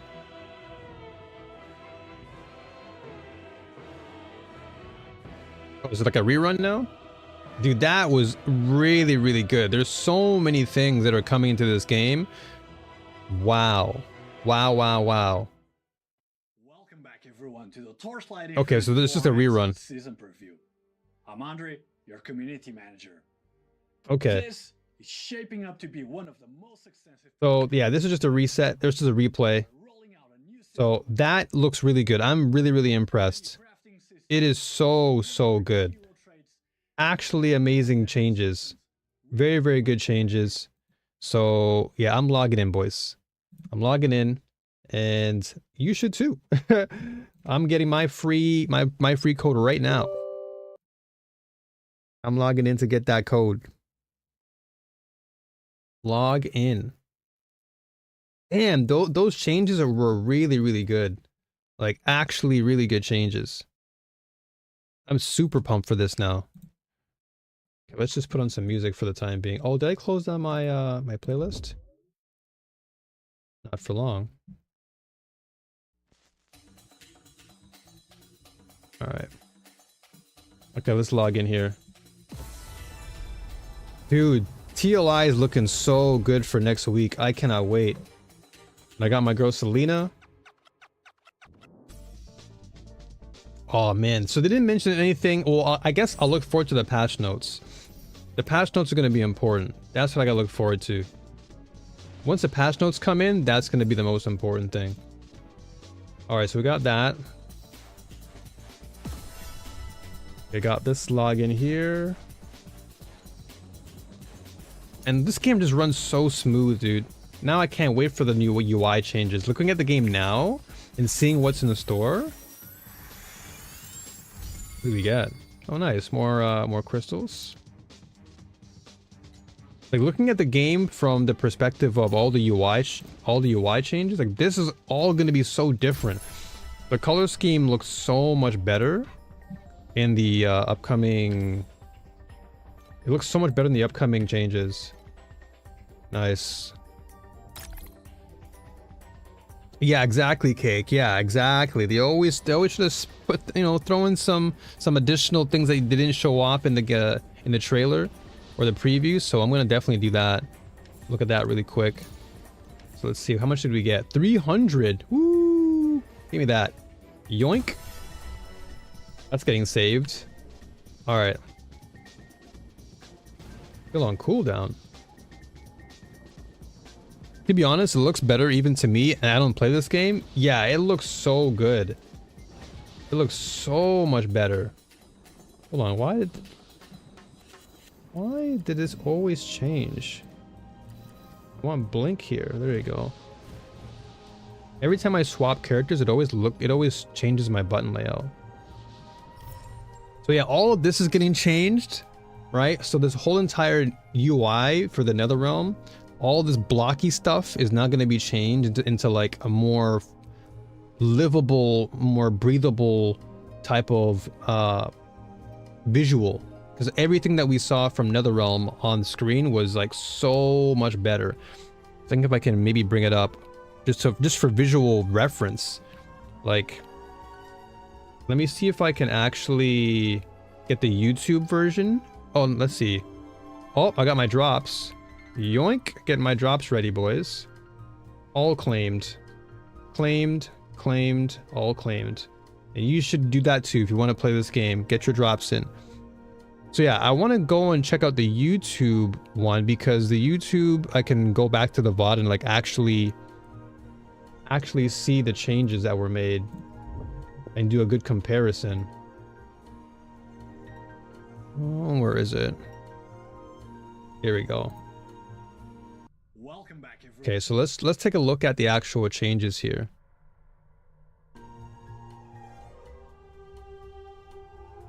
The visuals of TLI have been very off-putting for me. This goes a long way to improving it. Yeah, it really goes a long way. Even for me, it's been a bit off-putting at times, but this really makes a huge difference. So now we know we're getting a ton of changes with regards to mapping, making it like a lot easier. So yeah, all this is what you typically see. So for example, if I click on this forge, you click on a little piece here, and this is what you would normally see. This is like the regular screen you'd see. But now with this one, this is the change that we have.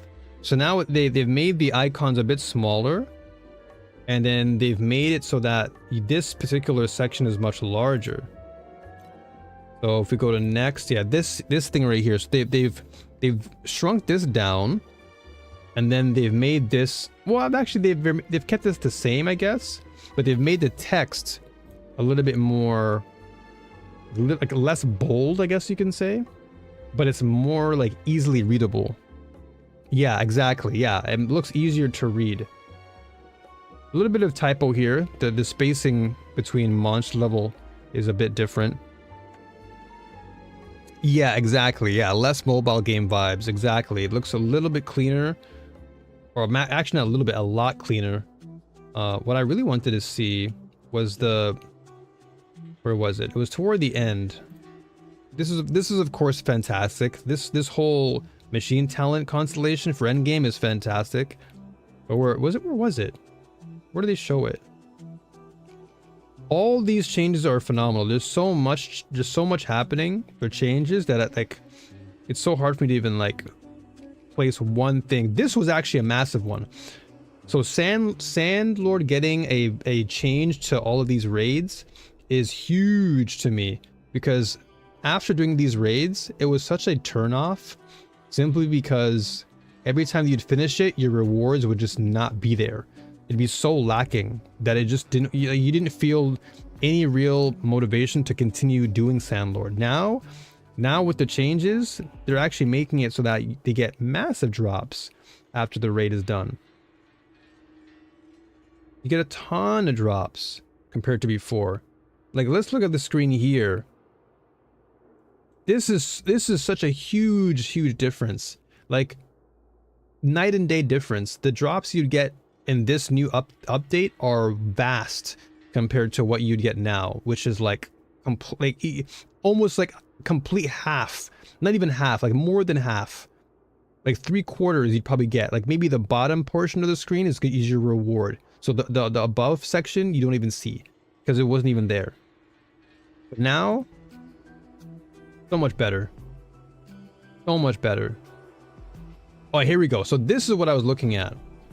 So the maps, this looks so great. So the Netherrealm now, as I said, so look at what the Netherrealm now, right? This is what the Netherrealm looks like now. And then we compare it to what we have here. Massive night and day difference. This looks like an actual map. It looks like a last epoch type of layout. Everything is detailed carefully. Everything looks visually impactful, colorful. You can definitely differentiate between all the different environments, different biomes, like Void being purple, Steel being flame, Lava Sea being more orangey, the Glacial representing the tundra, frozen tundra, Thunder being a darker blue. Like this is good to me. This looks wonderful. Massive change. And then as far as the overall gameplay, like this section here is probably going to look different. This is impressive to me. So let me just do like a one run or so. I'm not gonna make the stream too long because I would like to actually get some rest, because it's been pretty early. Like it's flipping. I've been up since 2 in the morning. So I gotta get some rest, and then I gotta work on my videos for today for this game. I gotta basically I have to compartmentalize everything I just watched and try and put it into a video and just talk about the areas that I like the most. So I'll probably do that today. And then also later we have a last epoch dev stream, which is probably in the next few hours. So I gotta get rest, then wake up for that, which I won't stream though, because it's like I'm already, my brain's already soaked. We're already soaked.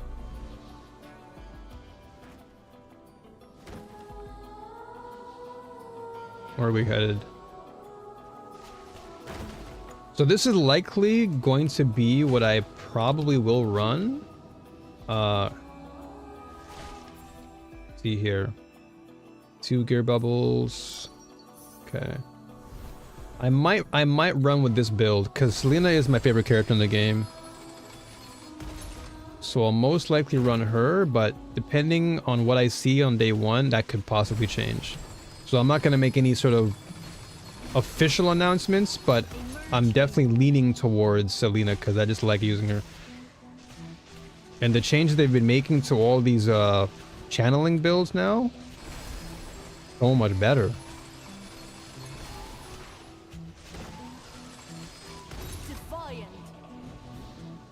Okay, let's open this up.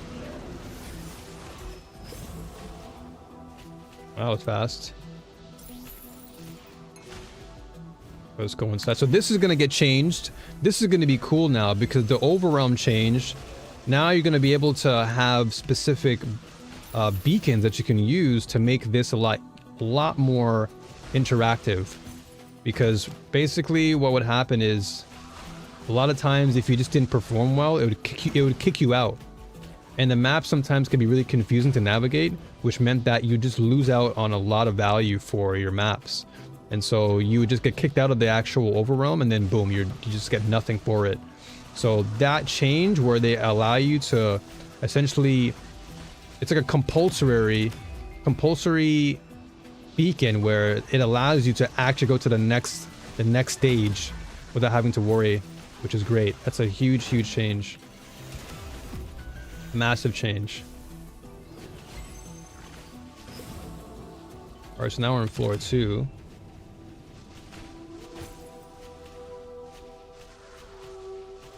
So the goal is to get to like max floor, which is max, like I think floor 4, if I'm not mistaken. I've gotten to the top floor, but it's like extremely rare. It has like a lot of times I just get kicked out at floor 3, so I don't get the max value. But when you do get to floor 4, it's really good.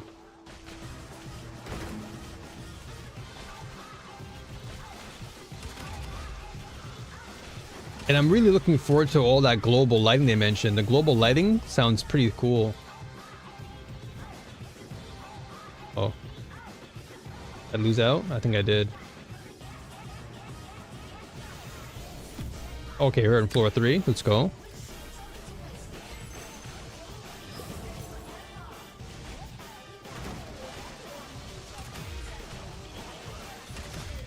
So normally I get to floor 3 pretty easily, but then like floor 4, it's always like it's hit or miss.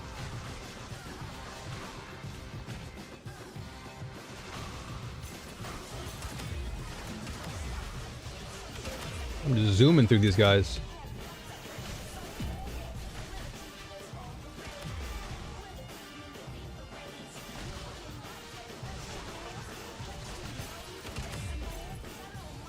I ran out of time.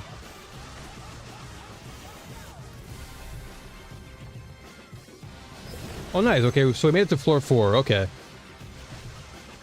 We actually made it to floor 4 today. One of those rare moments. The game heard me. They heard my complaints.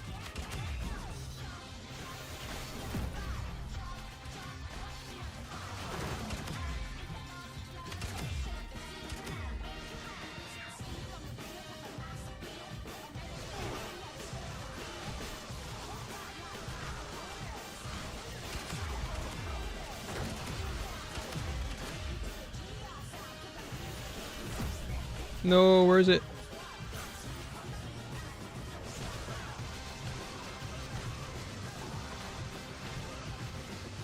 Alright, doorkeeper time.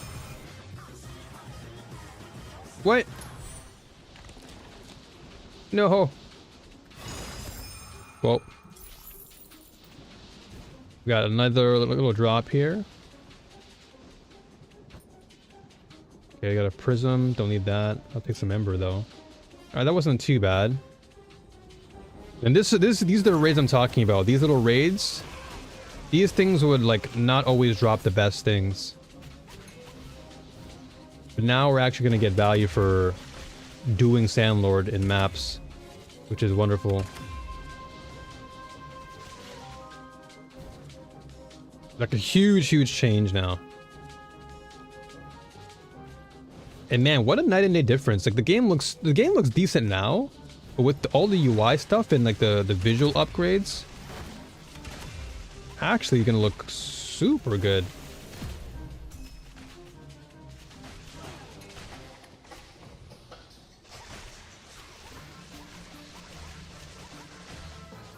Like I'm very impressed. Such a huge season coming.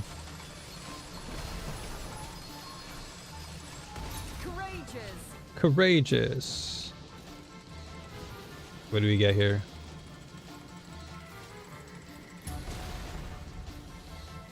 Any good drops? And just more flame sand. Got some goddess of knowledge stuff. So I can't wait for them to change like some of the divinities too. The divinities are gonna get changes. That's gonna be great. Oh, he's dead. What level are we? I don't think we're tier 7. Hold on. That wasn't even a tier 7 run. That definitely did not feel like tier 7. That felt like tier 3 or something. I knew it. I'm like, wait a minute, that didn't feel anything like a tier 7 map. I was just erasing every enemy. So I can fight the Realm Lord, but I think I'll save that because Realm Lord requires a lot of investment. Like you gotta be hitting like at least 10 million. So obviously I'm not gonna play that much right now. Just wanted to go back in the game and see what it really looks like. So what do we have here? We have about, so we're hitting for about 15 million max. Average DPS is about 15 mil. Okay, 8 mil. So the highest that we saw initially was about 15, but then it dropped back down to about 8 mil. So I'd have to do more increasing in my DPS. Okay. Dude, I love how everyone's logged in. Everyone's logged in now. What do we have? Yeah, even all this stuff, like the UI in here is going to look so much better. So I like how they've kept everything relatively the same. Like Andre said, everything looks familiar, so your muscle memory is not going to be completely jaded. Because I know they have the price check section in the same area. The button layout's still the same. The overall stats and how they look are still the same, but just the text is different, and just the overall background looks a little bit darker in terms of its hue.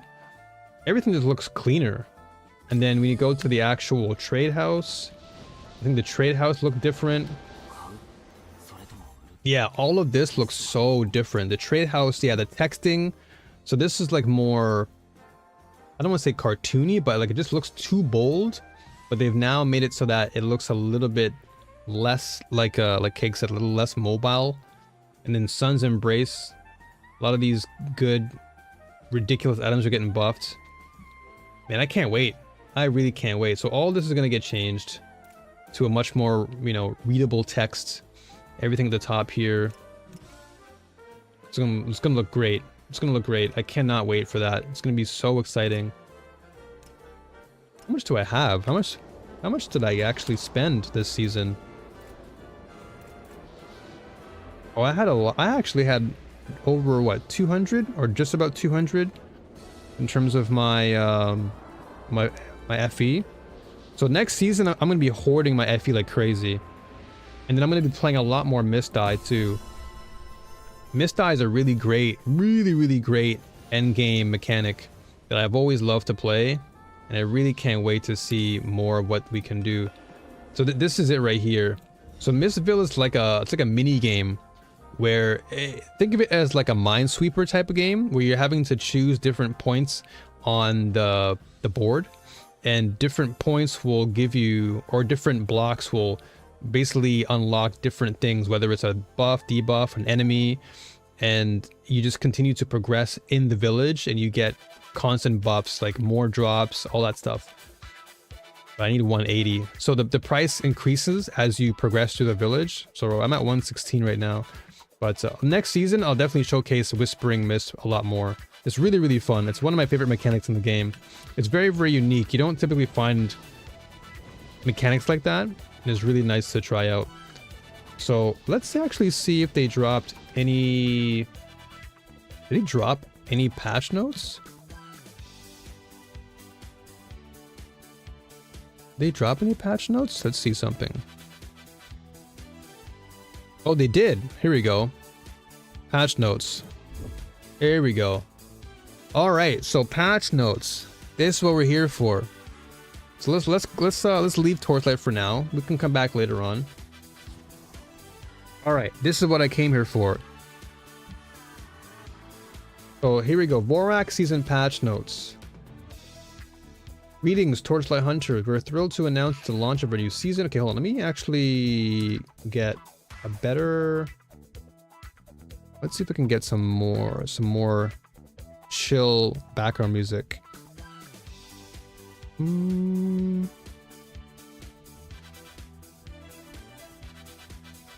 let's put this on for now.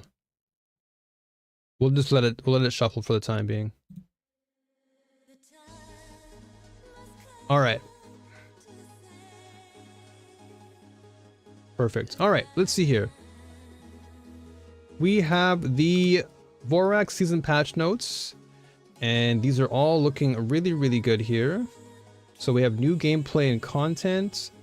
Mechanic Vorax, a plague known as Vorax is spreading across the continent of Leptis. Okay, so we know this. So the new system grafting. New Vorax gear system has been added, allowing players to perform grafting and crafting to customize the random affixes on their gear. Each piece of Vorax gear can have up to 2 advancement affixes, 2 ultimate affixes, and 2 legendary affixes. Players can have 1 piece of Vorax gear equipped at a time. So of course, for the obvious reasons of it being extremely strong, because you have so many different affixes now, so equipping 1 Vorax gear is going to be insane. And then this is for Erika. So we'll skip Erika for now. Let's look at the drop spirit here. So this is intern Shelly. So what does she do? Antidote, vial drop quantity 1.5, antidote vial drop. Okay, so this is basically for the Vorax mechanic. So she's going to basically buff the amount of drops you get for your antidotes. And tier 1 main node, privileged consultation. When opening an antidote vial, all items dropped from it have an 18% chance to be additionally replicated. All right. Tier 2 main node effect. During preparation phase, surgical instrument refresh count +1. Tier 3, when opening an antidote. Okay, this is when you roll for more of it. So the higher the rolls, or rather, when you roll for the pet and you get higher like constellation, this is what you'd get. So tier 1, you have an 18% chance to be replicated. And then tier 2, you have the refresh count +1. When opening an antidote vial, it has a 10% chance to activate once more. Okay. When opening an antidote vial, it has a okay, so it increases from 10% to 20% chance to activate once more. So tier 4 is actually going to be a really good one. And then tier 5, if you're a whaler, during the prep phase, surgical instrument refresh count goes from 1 to 2. Okay. So this is basically a buff from tier 2. And then tier 6, when opening an antidote vial, all items dropped from it have a 20% chance to be replicated. Wow. So if you can get the tier 6, you are eating. So this is going to be a really good drop spirit or a pet for the new mechanic.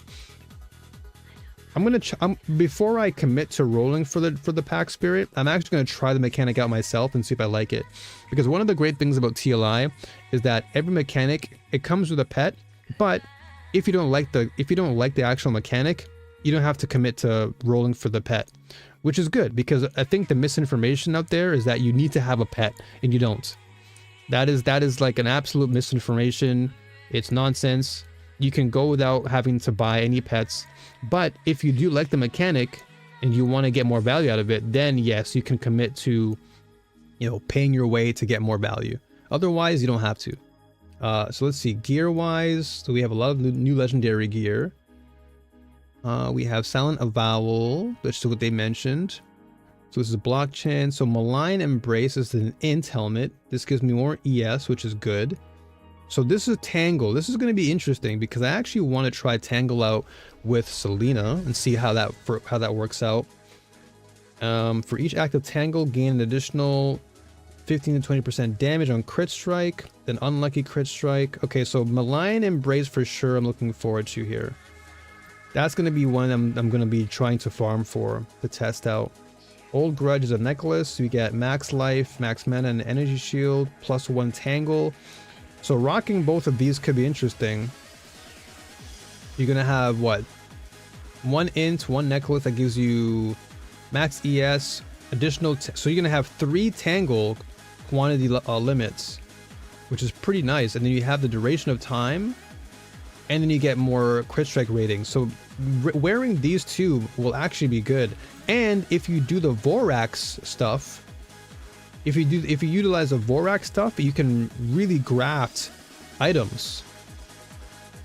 This is really good. So you can customize this to be even better, technically. That's nice. And then you have the Dex boots. Okay, so wow, Trickster's Tread, 20% movement speed, attack speed is 30%, has hasten when reaching max agility. Ooh, that's actually good. That can be really good for Carino as well. Any like Dex based character, this is going to be insane. Insane boots here. But that 20% movement speed boost is crazy, like really, really insane. And then Throat Slasher, okay.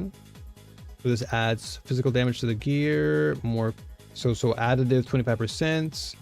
And you get 1 random affix, whether it's attack, crit strike, life regain. Okay, cool. Now we have new skills. So we have Gale Slash, Spectral Slash, and Shockwave Warcry. Okay, so using this skill unleashes a Warcry, taunts nearby enemies. For each enemy affected, combo finisher gains an additional +6 damage and an ailment damage up to 8 stacks. Gotcha, okay. While the skill persists, each time you use a combo finisher, combo skills gain +6 skill area up to 5 stacks. So again, this is more so for those who like the melee style physical attacks. I'm not really much of a melee player, so this doesn't really resonate with me as much, hence why I kind of skipped over them. But for those who do like the more melee driven builds, this is going to be good for you. Passive skills though, ailment amplification. This is an aura, so when activated, you and allied units within a certain area gain a buff. Additional 23.5% ailment damage, +10 chance to inflict ailment, and 10% ailment persistent time. This is actually kind of interesting. This could be good for minion builds, but also just for applying ailments. So this is good. Then precise ailments. When activated, you and allied units within a certain area gain a buff. Additional 25% ailment damage, 17% chance to inflict ailment, and then +10. So this is the one that you would use to upgrade.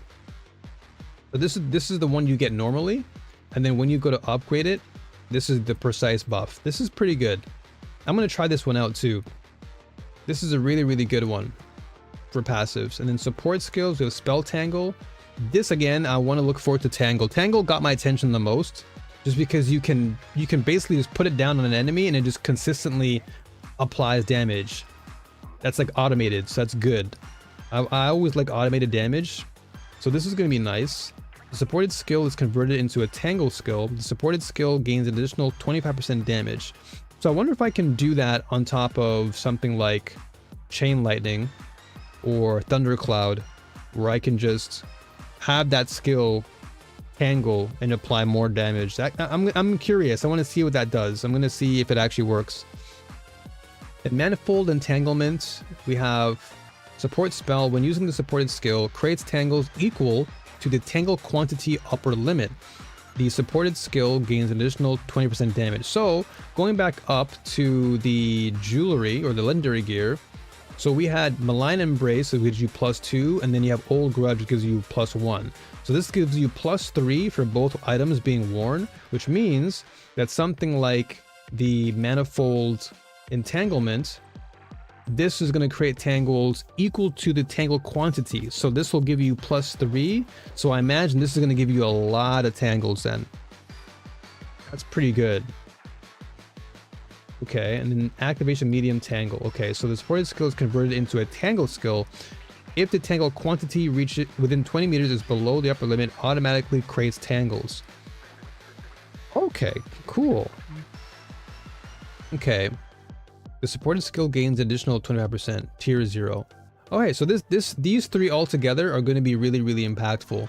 Spell Tangle, Manifold Entanglement, and then Activation Medium Tangle is going to be nice. So I'll be using these. I want to definitely test this out. Tangle has got my attention the most out of everything. Tangle for me is like the most eye-opening. Because when it comes to channeling skills or anything that pertains to like dropping a skill and watch it being automated is always nice.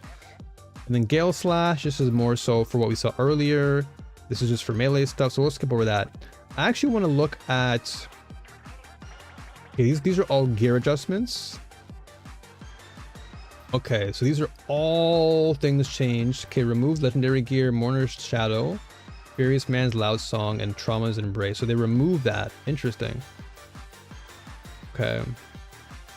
Okay, so the staff now has received a suffix plus 50% tangle damage enhancement, and that's on the ultimate suffix. Gotcha.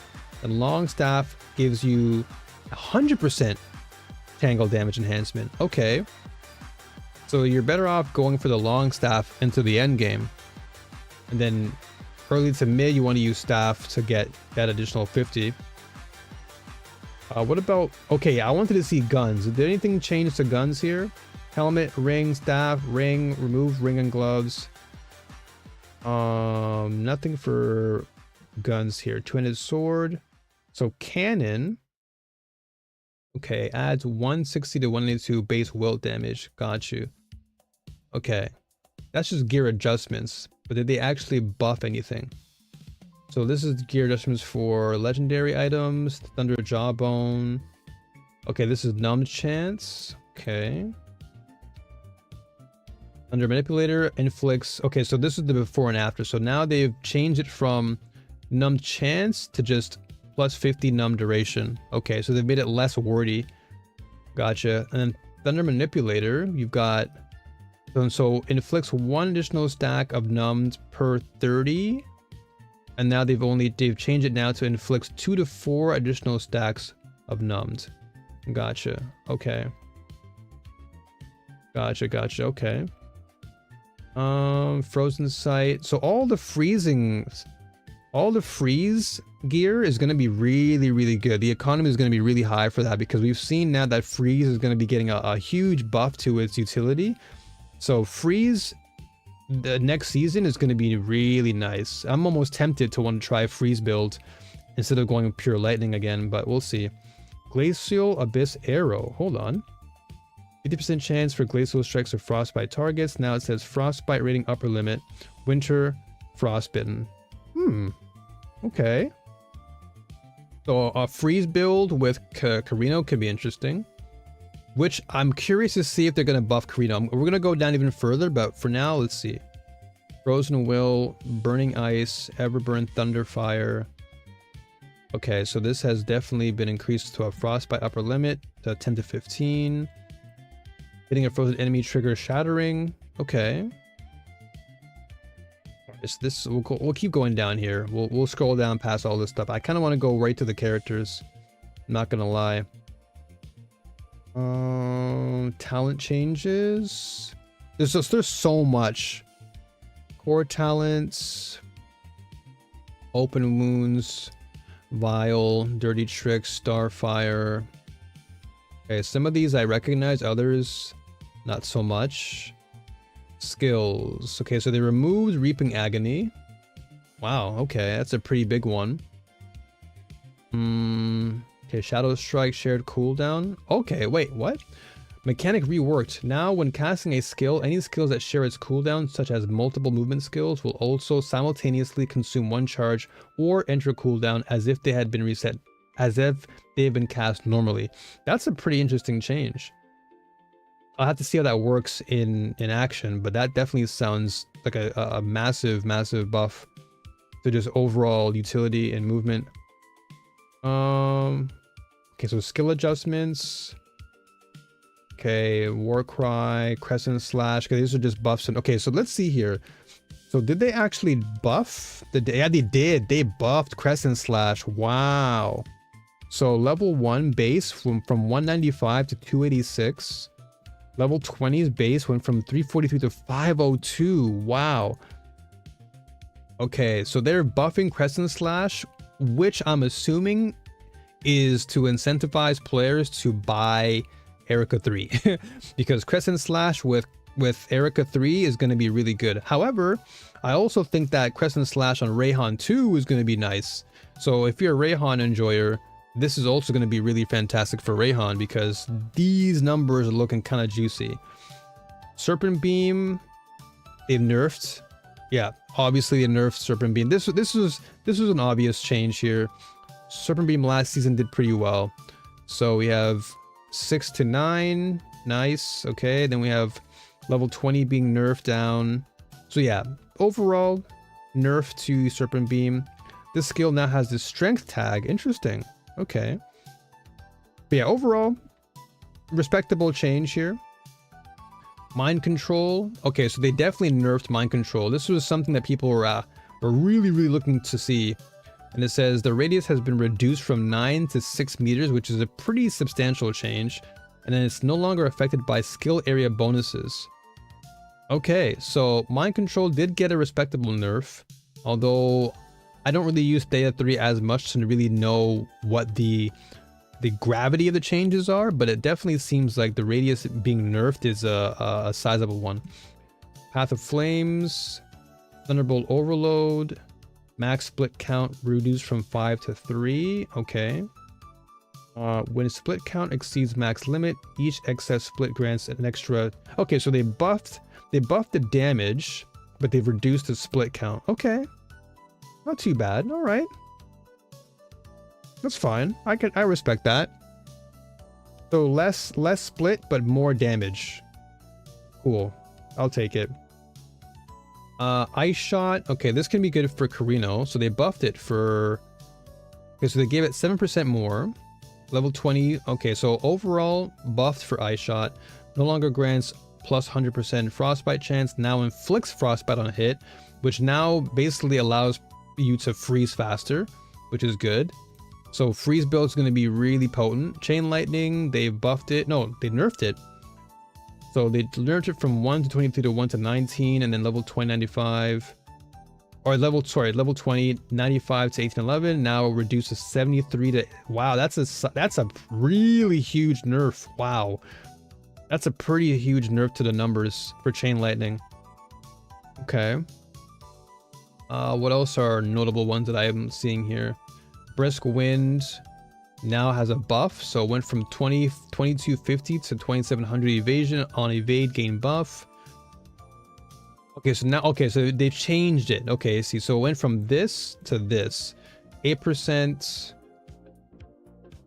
Okay, 8% movement speed stacks up to 3 times. Okay, so they've definitely increased the movement speed, but they've lowered the stacking. Well, I mean, otherwise you'd be a complete, you know, roadrunner. So that makes sense. So they gave you more movement speed, but just lowered the amount of stacking that you do. That's okay. I'm okay with that. Burning Shot no longer adds main hand weapon damage to base ignite. Extra ignite damage bonus reduced from 60 to 30. Okay, so they nerfed that. Lightning Beam. Okay, so they also. Okay, so they buffed this one. Skill cast required to generate 1 Thunderball reduced from 5 to 2. Okay, so Lightning Beam got a buff. That's cool. Scorching Beam also received a buff, which is nice. So this is going to see some value. Electrocute no longer grants cursed enemies a chance to be inflicted with numbed. Interesting.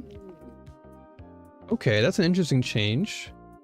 Because normally I do like using Electrocute. Now it doesn't grant cursed enemies a chance to be inflicted with numbed. Interesting. So I wonder how that's going to work now. I'm gonna test out Electrocute and see how it works. And then Haunting Abomination, this is another notable one.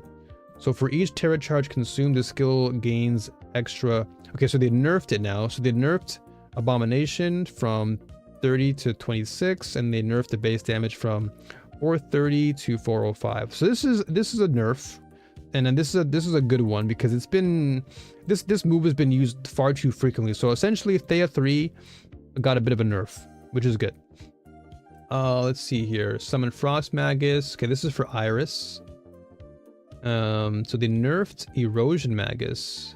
So they nerfed the maximum numbers of enemies hit from 20 to 10, but you're getting more base damage across. Okay, so you're getting a buff actually. So less enemies hit, but they get hit more. Interesting. Okay. I don't really use Iris anymore, so Iris is kind of like meh to me, but that is cool. Let's see, Thunder Focus no longer provides numb chance. Interesting. Okay, so I'm curious as to what these changes are for the Thunder Focuses, or just these in general, because now it's no longer providing numb chance, and then above we had, what was it? Where was that that I mentioned? Chain Lightning. Was it Chain Lightning? Where was it? Well, either way, doesn't matter. But yeah, the fact that this doesn't provide numb chance is interesting. Then support skill, so lightning to cold, conversion of lightning damage to cold damage from a supported skill reduced from 100% to 50%. Okay, that's a nerf. Added fire damage, so no longer grants supported skill a percentage of main hand weapon or skill damage added to base ignite damage. Okay. Interesting. Okay. Special support skill changes, supports beam barrage. Okay, so Serpent Beam, I would imagine, got nerfed? Yeah, this is a nerf. So all Serpent Beam things got nerfed.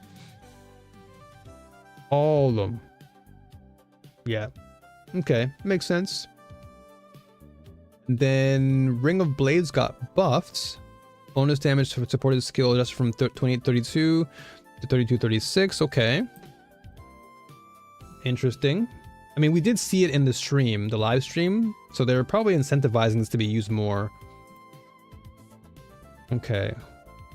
Thunder Spike, Icy, Mind Control, Entice. Okay, so now also increases supported skills bonus damage by 36 to 41. Okay. Well, again, I don't really use Thea, so I'm curious to see what else they have here.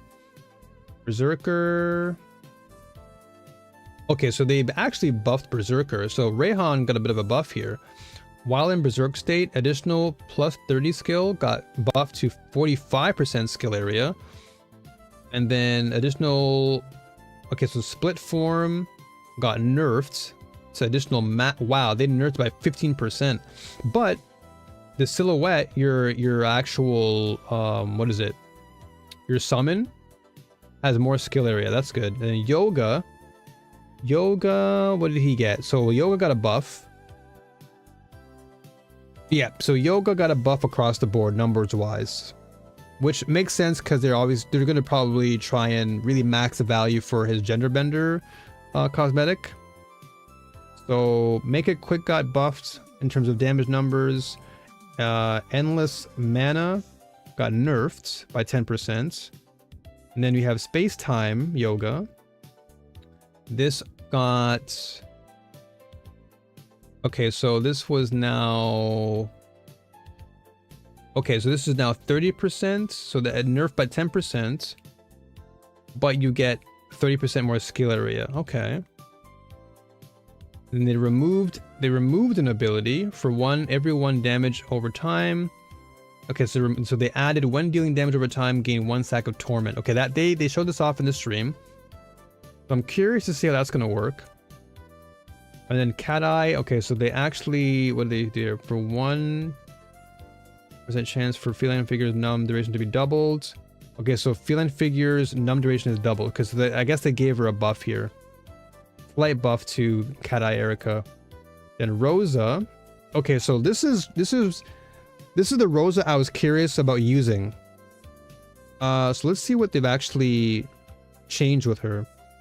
The Desperation allows continuous channeling of trade skill during which Holy Domain follows a player and does not consume Murderous Intent with a maximum of 4 channel stacks. Now, okay, so that they nerfed it. So now you get a maximum of 2 channel stacks. Okay. Interesting that they would nerf Rosa here. When channel stacks reach upper limit, all channel stacks are lost and a Holy Domain is cast again, applying no guard to all units within the Holy Domain. The no guard effect lasts for 8 seconds. Okay. So no guard lasts for 8 seconds. When channel stacks reach the upper limit, all channel stacks are lost and a Holy Domain is cast again, applying no guard to all units within a Holy Domain. Okay, so what? Description only updated actual effect. Oh, okay. So they've just updated the description. Okay. Gotcha. Let's see here. So they've buffed her block ratio, which is going to now further incentivize players to go after that whole block, the block stacking, because they mentioned that in the live stream too. So those who want to go for like a full tanky build can probably do it now with the new equipment. And now you've got some additional number stacking here, which is nice. Okay, not bad. So they've made it so that, you know, a little tankier here. And then they've now reduced the radius from 50 to 30. Okay. Interesting. Then this is, I think this is Rosa 3 here. This was Rosa 1. Oh, no, sorry. This is Rosa 1. And then this is the Rosa that I think just came out recently. So they nerfed her elemental damage. Okay. I don't really care that much for Lightbringer Rosa Unsullied Blade, but it seems like they've made some nerfs here and there. Yeah, they definitely nerfed her stats a little bit here. Okay. So this is main hand weapon damage. Okay. Born to Cleanse. Okay, so this is Thea 3 here.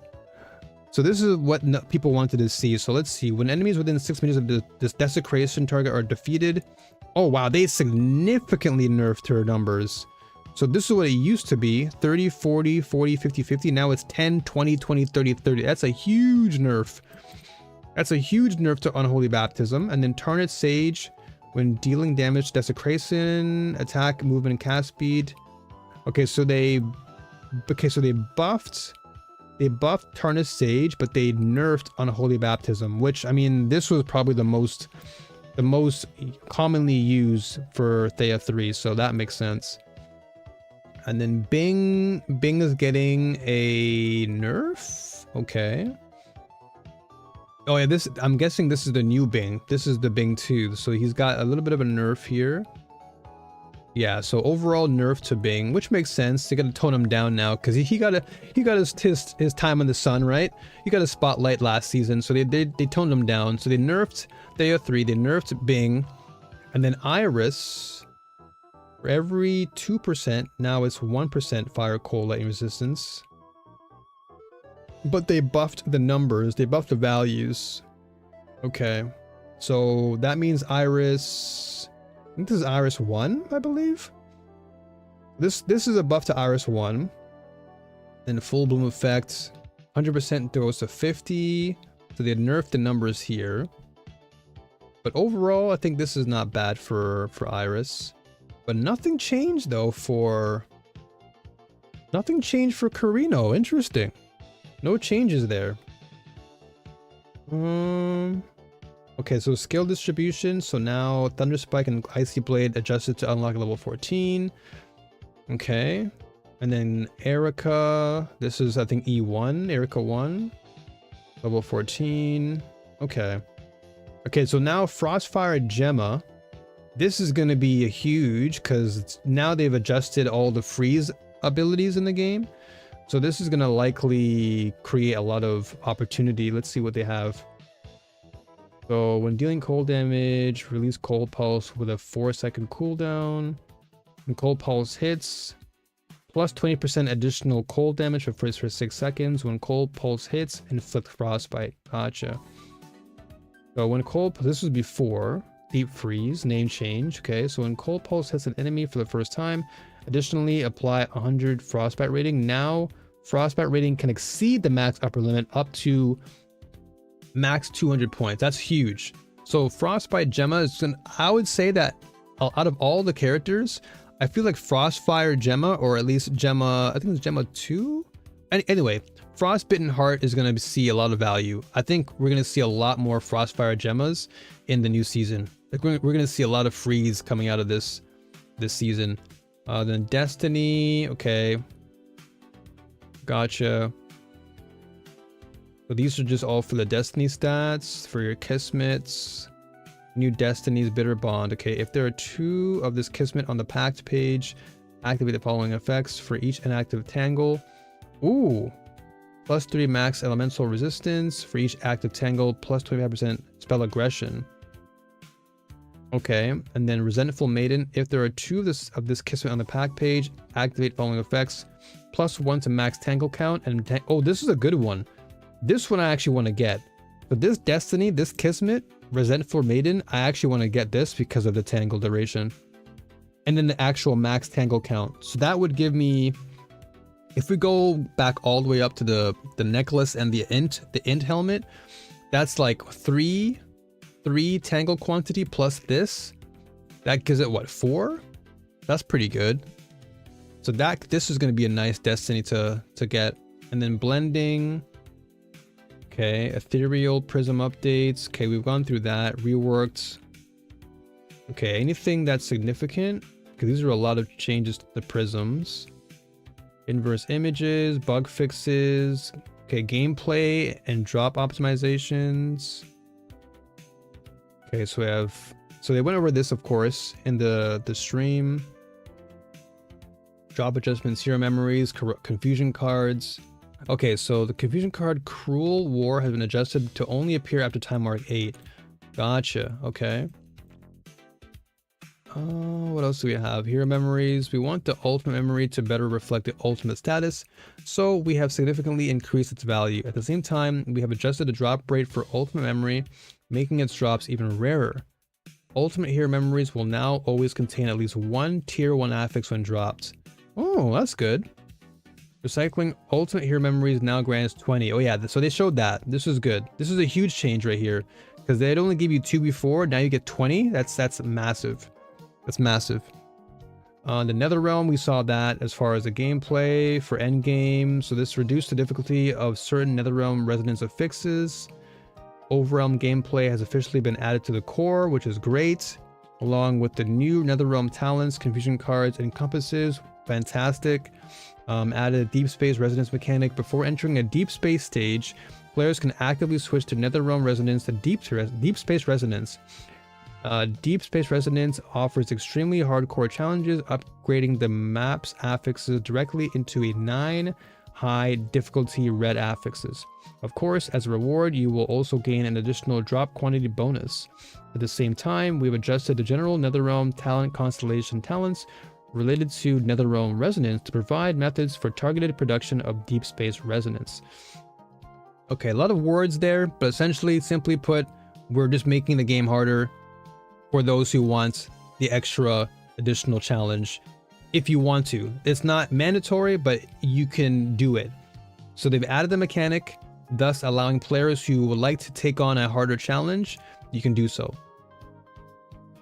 Okay, and then talent constellations, made slight adjustments to unlock the order of certain Netherrealm talent constellations, commodity, legendary gear. Okay, cool. Gotcha. Compass talent constellations is a new talent. Netherrealm. So I'll have to see all this in game, because all these are constellations that are part of the end game. So I'd have to go into the game and check them myself and get a good idea of what it feels like. Compass drops are more likely to be militant compasses. I mean, these are still good. They're good for just farming when it comes to the end game. And God of Might's going to be great though. The God of Might, I'm going to most likely try more of, because the way that Andre explained things was really intriguing. And I don't normally use God of Might for my endgame mapping, but now with the additional juicing that you can get, I think this might be nice. Yo, what's up, Little Sonic? Did Rosa 2 survive? Not really. I mean, yeah, yes and no. She got a bit of a hit, but nothing too crazy. I think the biggest hit for most characters, I would say, would be Thea. Thea got a bit of a nerf, significant nerf to Unholy Baptism. But as far as Unsullied Blade here, she only got a percent decrease to her elemental damage with Unsullied Blade. And then her Baptism of Purity was just changed in terms of wording. And then Utmost Devotion got a nerf to the numbers as well. So it went from a max of 0.28 to 0.1. So a pretty, I wouldn't say it's like a massive nerf, but it's a nerf. So she got hit with a nerf. And then this got changed. Born to Cleanse now is main hand weapon damage as opposed to weapon damage. So just a bit of wording changes here, but I'd say yes, nerf, but I would say that she's still going to be okay. But Thea definitely got a huge nerf to her damage numbers, because it went from 30, 40, 40, 50, 50 to 10, 20, 20, 30, 30. So this is a pretty huge one. And then Tarnished Sage as well. This one got a bit of a buff actually, but the Unholy one got some nerf. Yeah, nothing crazy here. The damage numbers aren't like significant for Rosa. So I think she's still going to be a viable pick for those who do main her. But for those who do main Thea, they're gonna be definitely seeing a little bit of a nerf. And then Bing, of course, the obvious nerf. I think Bing, you know, they obviously buffed Bing, you know, the new Bing for marketing reasons, and now they've toned him down for the next season, which is fair. And then Iris getting a little bit of a buff here, which is not bad. I think she deserved a buff. And then everything else I think is pretty fair. I think I was saying this earlier, but I think the most notable change out of all the characters is actually going to be Frostfire Gemma. I think we're going to see a lot more Fire Gemmas in the new season because of all the freeze changes, and freeze getting a massive overhaul is gonna, I think we're gonna see a lot of freeze builds. So look forward to that coming in the season. We're probably gonna see a lot of gemmas. And all the Destiny stuff. For me, I'll most likely be using Selena. And so I'll be trying out the Tangle, the new Tangle feature with Selena. But if that doesn't work out, I'll just re-roll on Carino and see if I can try and rock Carino. But which is crazy though, because we have a visual rework for Carino. But I would say we did not see anything for Carino 1. Like there was no real buff for him, no real changes. So that kind of worries me, just because Carino 1 for a long time hasn't really been the most sought after character. Like Carino 2 and 3 are totally fine, but Carino 1 I'm curious about. But who knows, because they buffed other areas in the game, so there's a good chance that Carino can still see value depending on what you use for your legendaries. And now with the mechanic looks pretty sick. The fact that you can add like a crazy amount of affixes to your gear could actually help. And then we have the end game stuff for constellations getting a massive change. God of Might, I think I'll be using more because of all the new changes coming to it. The drop quantity, all the stuff is going to be nice. God of Machines 2, I didn't really use as much, but this one sold me. God of Might sold me, and Cube sold me. Getting all those mini cubes is pretty sick. That sounds pretty cool.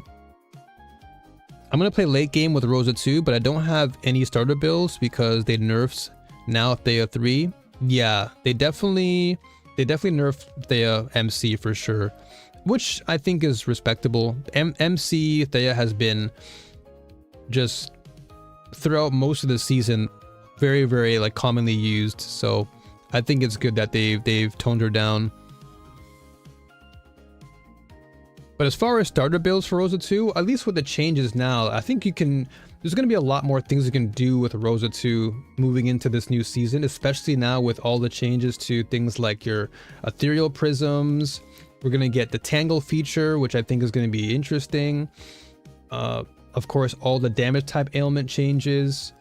So I think Rosa 2, despite all the nerfs, I think you'll be fine. So whatever build you have in mind, I'm sure you'll be okay. I'm sure it'll be totally fine.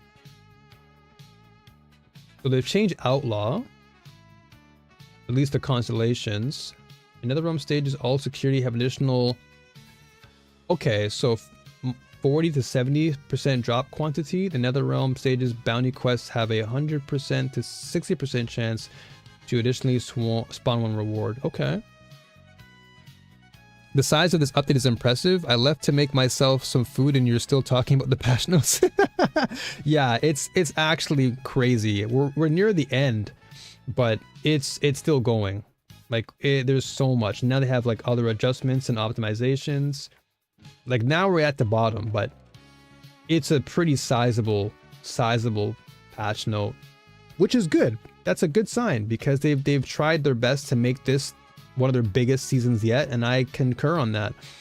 I'm actually really looking forward to all the new endgame changes, especially the map and constellation changes. Like all these mechanics, like commodity, compass talents, cube talent constellations, outlaw, all these are going to be really things I'm looking forward to, especially the changes to God of Might, because I'd never really used it before.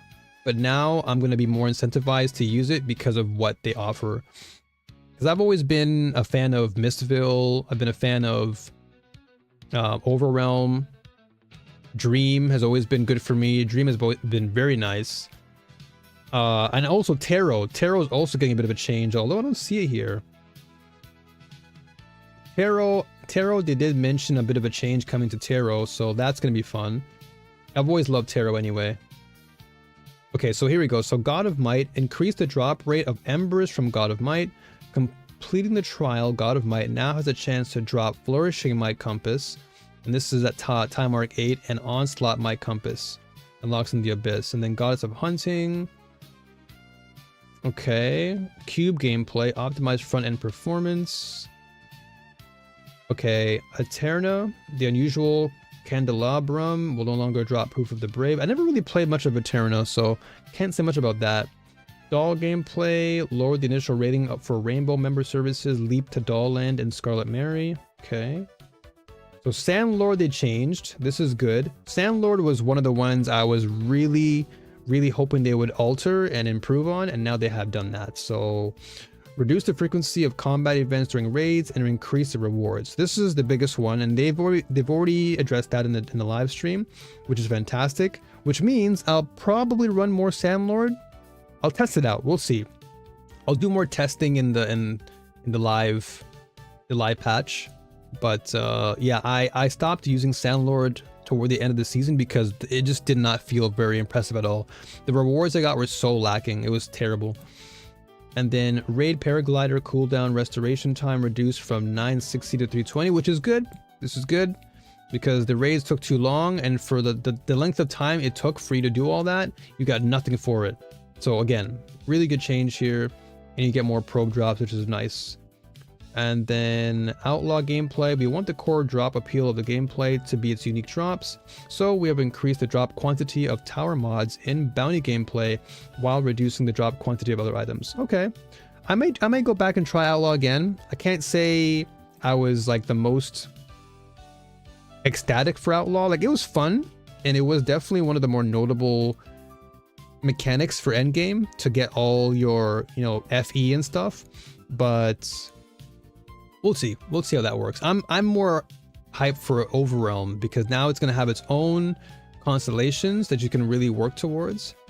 So now reward affixes such as non-legendary gear drops have plus X probability to become Flame Fuel, Ember, and Fluorescent Memory Compass, and drop rarity can appear in multiple instances at the same time. This is a good change. So this can be a good incentive now because I really want to start farming for Fluorescent Memory. That was the one thing I used to do a lot of in the mid-season, just because it gives you a ton. If you farm enough, you can get a ton of FE from Fluorescent Memory. So I'll look forward to that. Added a batch of Rainbow Award affixes, added a batch of reward affixes related to Prism and Prism Gauge. Significantly increase the probability of reward affixes where non-legendary gear drops have plus X to become Flame Fuel, while correspondingly decreasing the probability of other reward affixes. Okay. Panel, events, outfits, graphics overhaul. Yep, so we saw all that, which is great.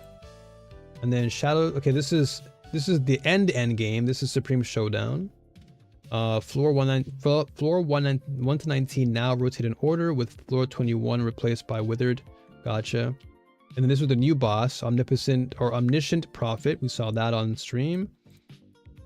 Okay, Netherrealm, Glacis Abyssal map, Sunset Dome has been replaced with the new map, High Court Maze. Okay, cool. Modify the implementation of most Netherrealm talents and compass drop bonuses. These bonuses no longer disappear when the player is defeated or exits the stage. Okay. Okay, I had to really see this in action to really give feedback. In the Netherrealm talent overview and stage affix list, identical affixes with stackable effects are now merged into a single affix entry for display. Gotcha. Okay, and these are some Outlaw fixes. Fix an issue in Outlaw gameplay where when Professor Source was triggered, the signal tower from Alert Outlaw Compass appeared with a delay. Okay. And Sandlord, Okay, oh, Clockwork. Okay, optimize some member services effects in Clockwork Ballet and lower the initial rating for certain member services. Now, I personally like Clockwork. I've really enjoyed it a lot. I love the flow of it. So I want to see what they've done in terms of the full optimization. Again, I'll see when the patch goes live what all these changes feel like, and then I'll leave my feedback at that moment. Because right now, this is all just words, and words can only carry you so far. But let's see, Sandlord. Okay, so yeah, as mentioned earlier, greatly increased drop quantity, which is a massive one here. And then also greatly increase the automatic recovery rate of deployable attempts. Okay, this is also good as well. So Sandlord getting these changes is wonderful.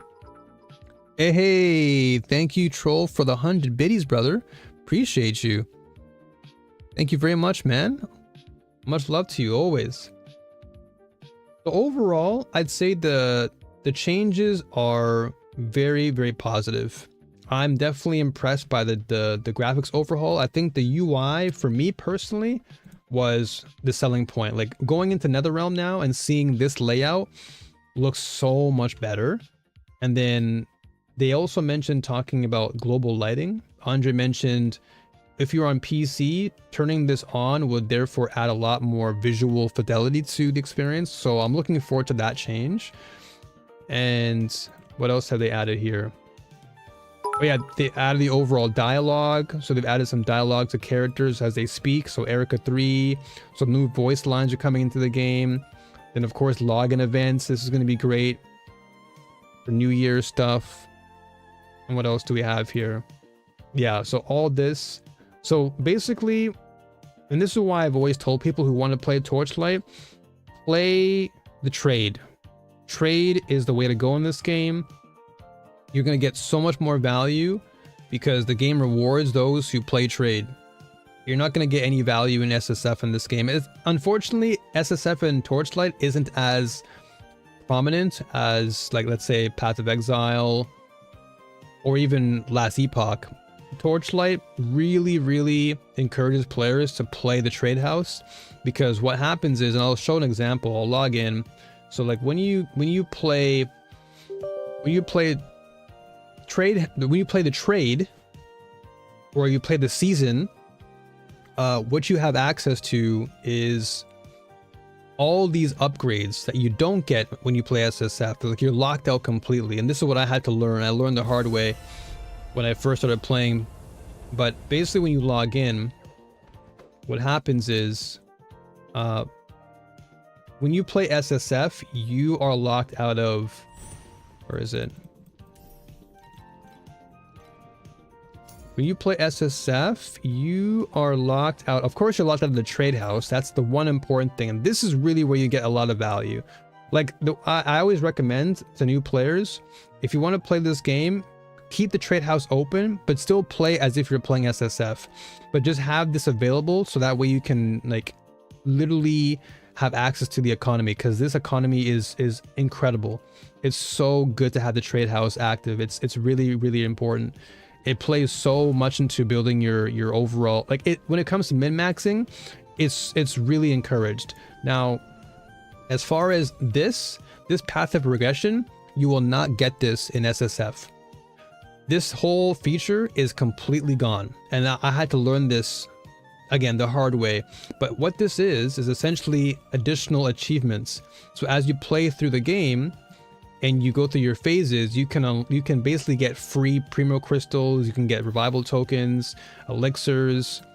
Basically you get access to free pulls and all these achievements that you would lose out completely if you were to play in SSF. So in this case, for me, I still have this to complete. I can get all these for free.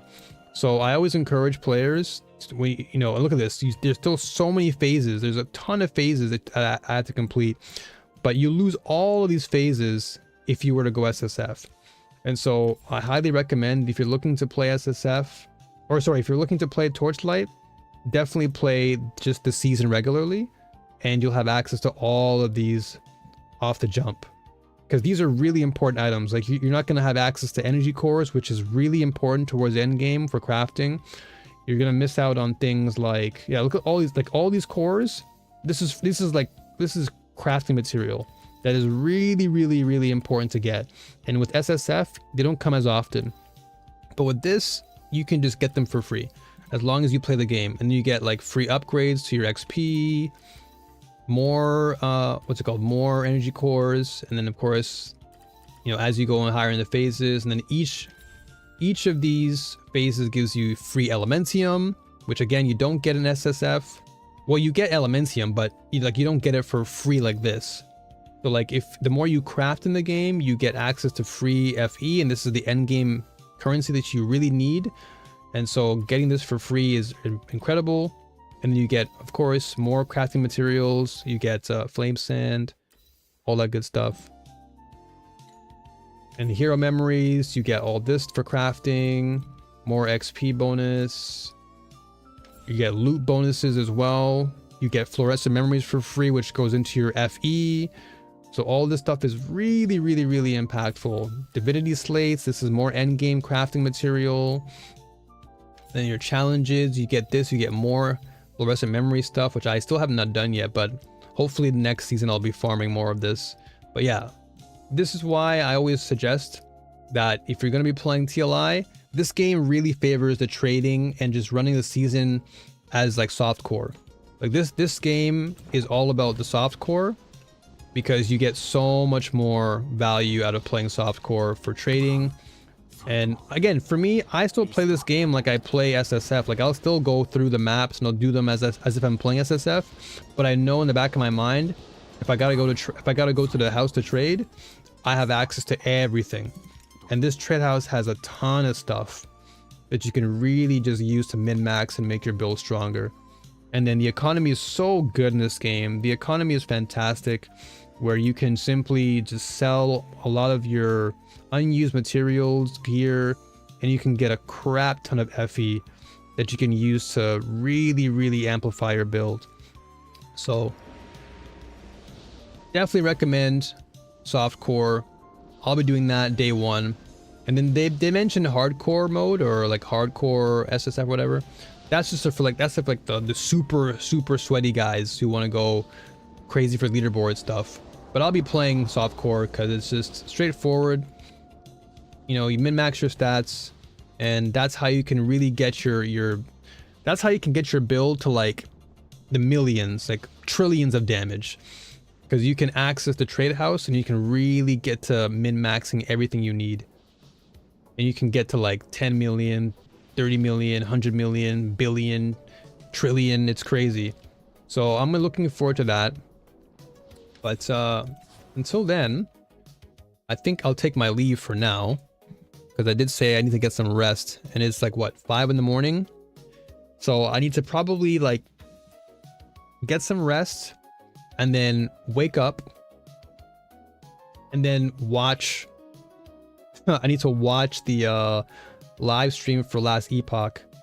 That's also happening, I believe. Yeah, so Last Epoch is happening. Where is it? Did they have it here? So I know that Aaron's gonna be streaming this. Okay, so it starts in 52 minutes. So I have to literally, yeah, you know what? I'm probably just gonna like log off for now and then just get some tea in me, and then I'll stay up and then I'll go back to sleep after the Last Epoch stuff. But I won't stream the Last Epoch stuff. I'll just watch it and then I'll go back to bed. But for now, that's been it for the Torchlight Infinite live stream update, patch notes. This has been a long one, but I'm gonna try my best to maybe cut this down a little bit into chunks, or I might just wait until next week to make a nice solid.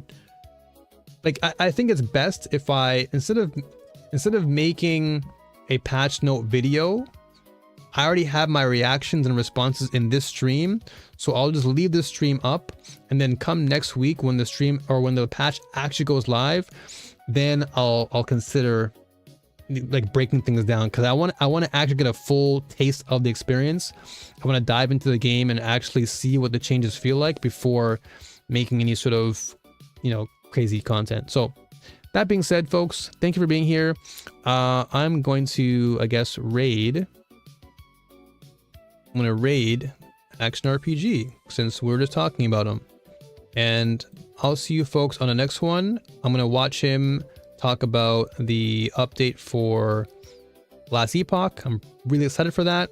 So until then, as always, new warriors, stay strong, keep fighting, and may the force be with you all always. Thank you, Troll. Thank you, Sonic. Thank you, Cake, for coming through. Appreciate you. I'll catch you on the next one, okay? I'll see you again very, very soon.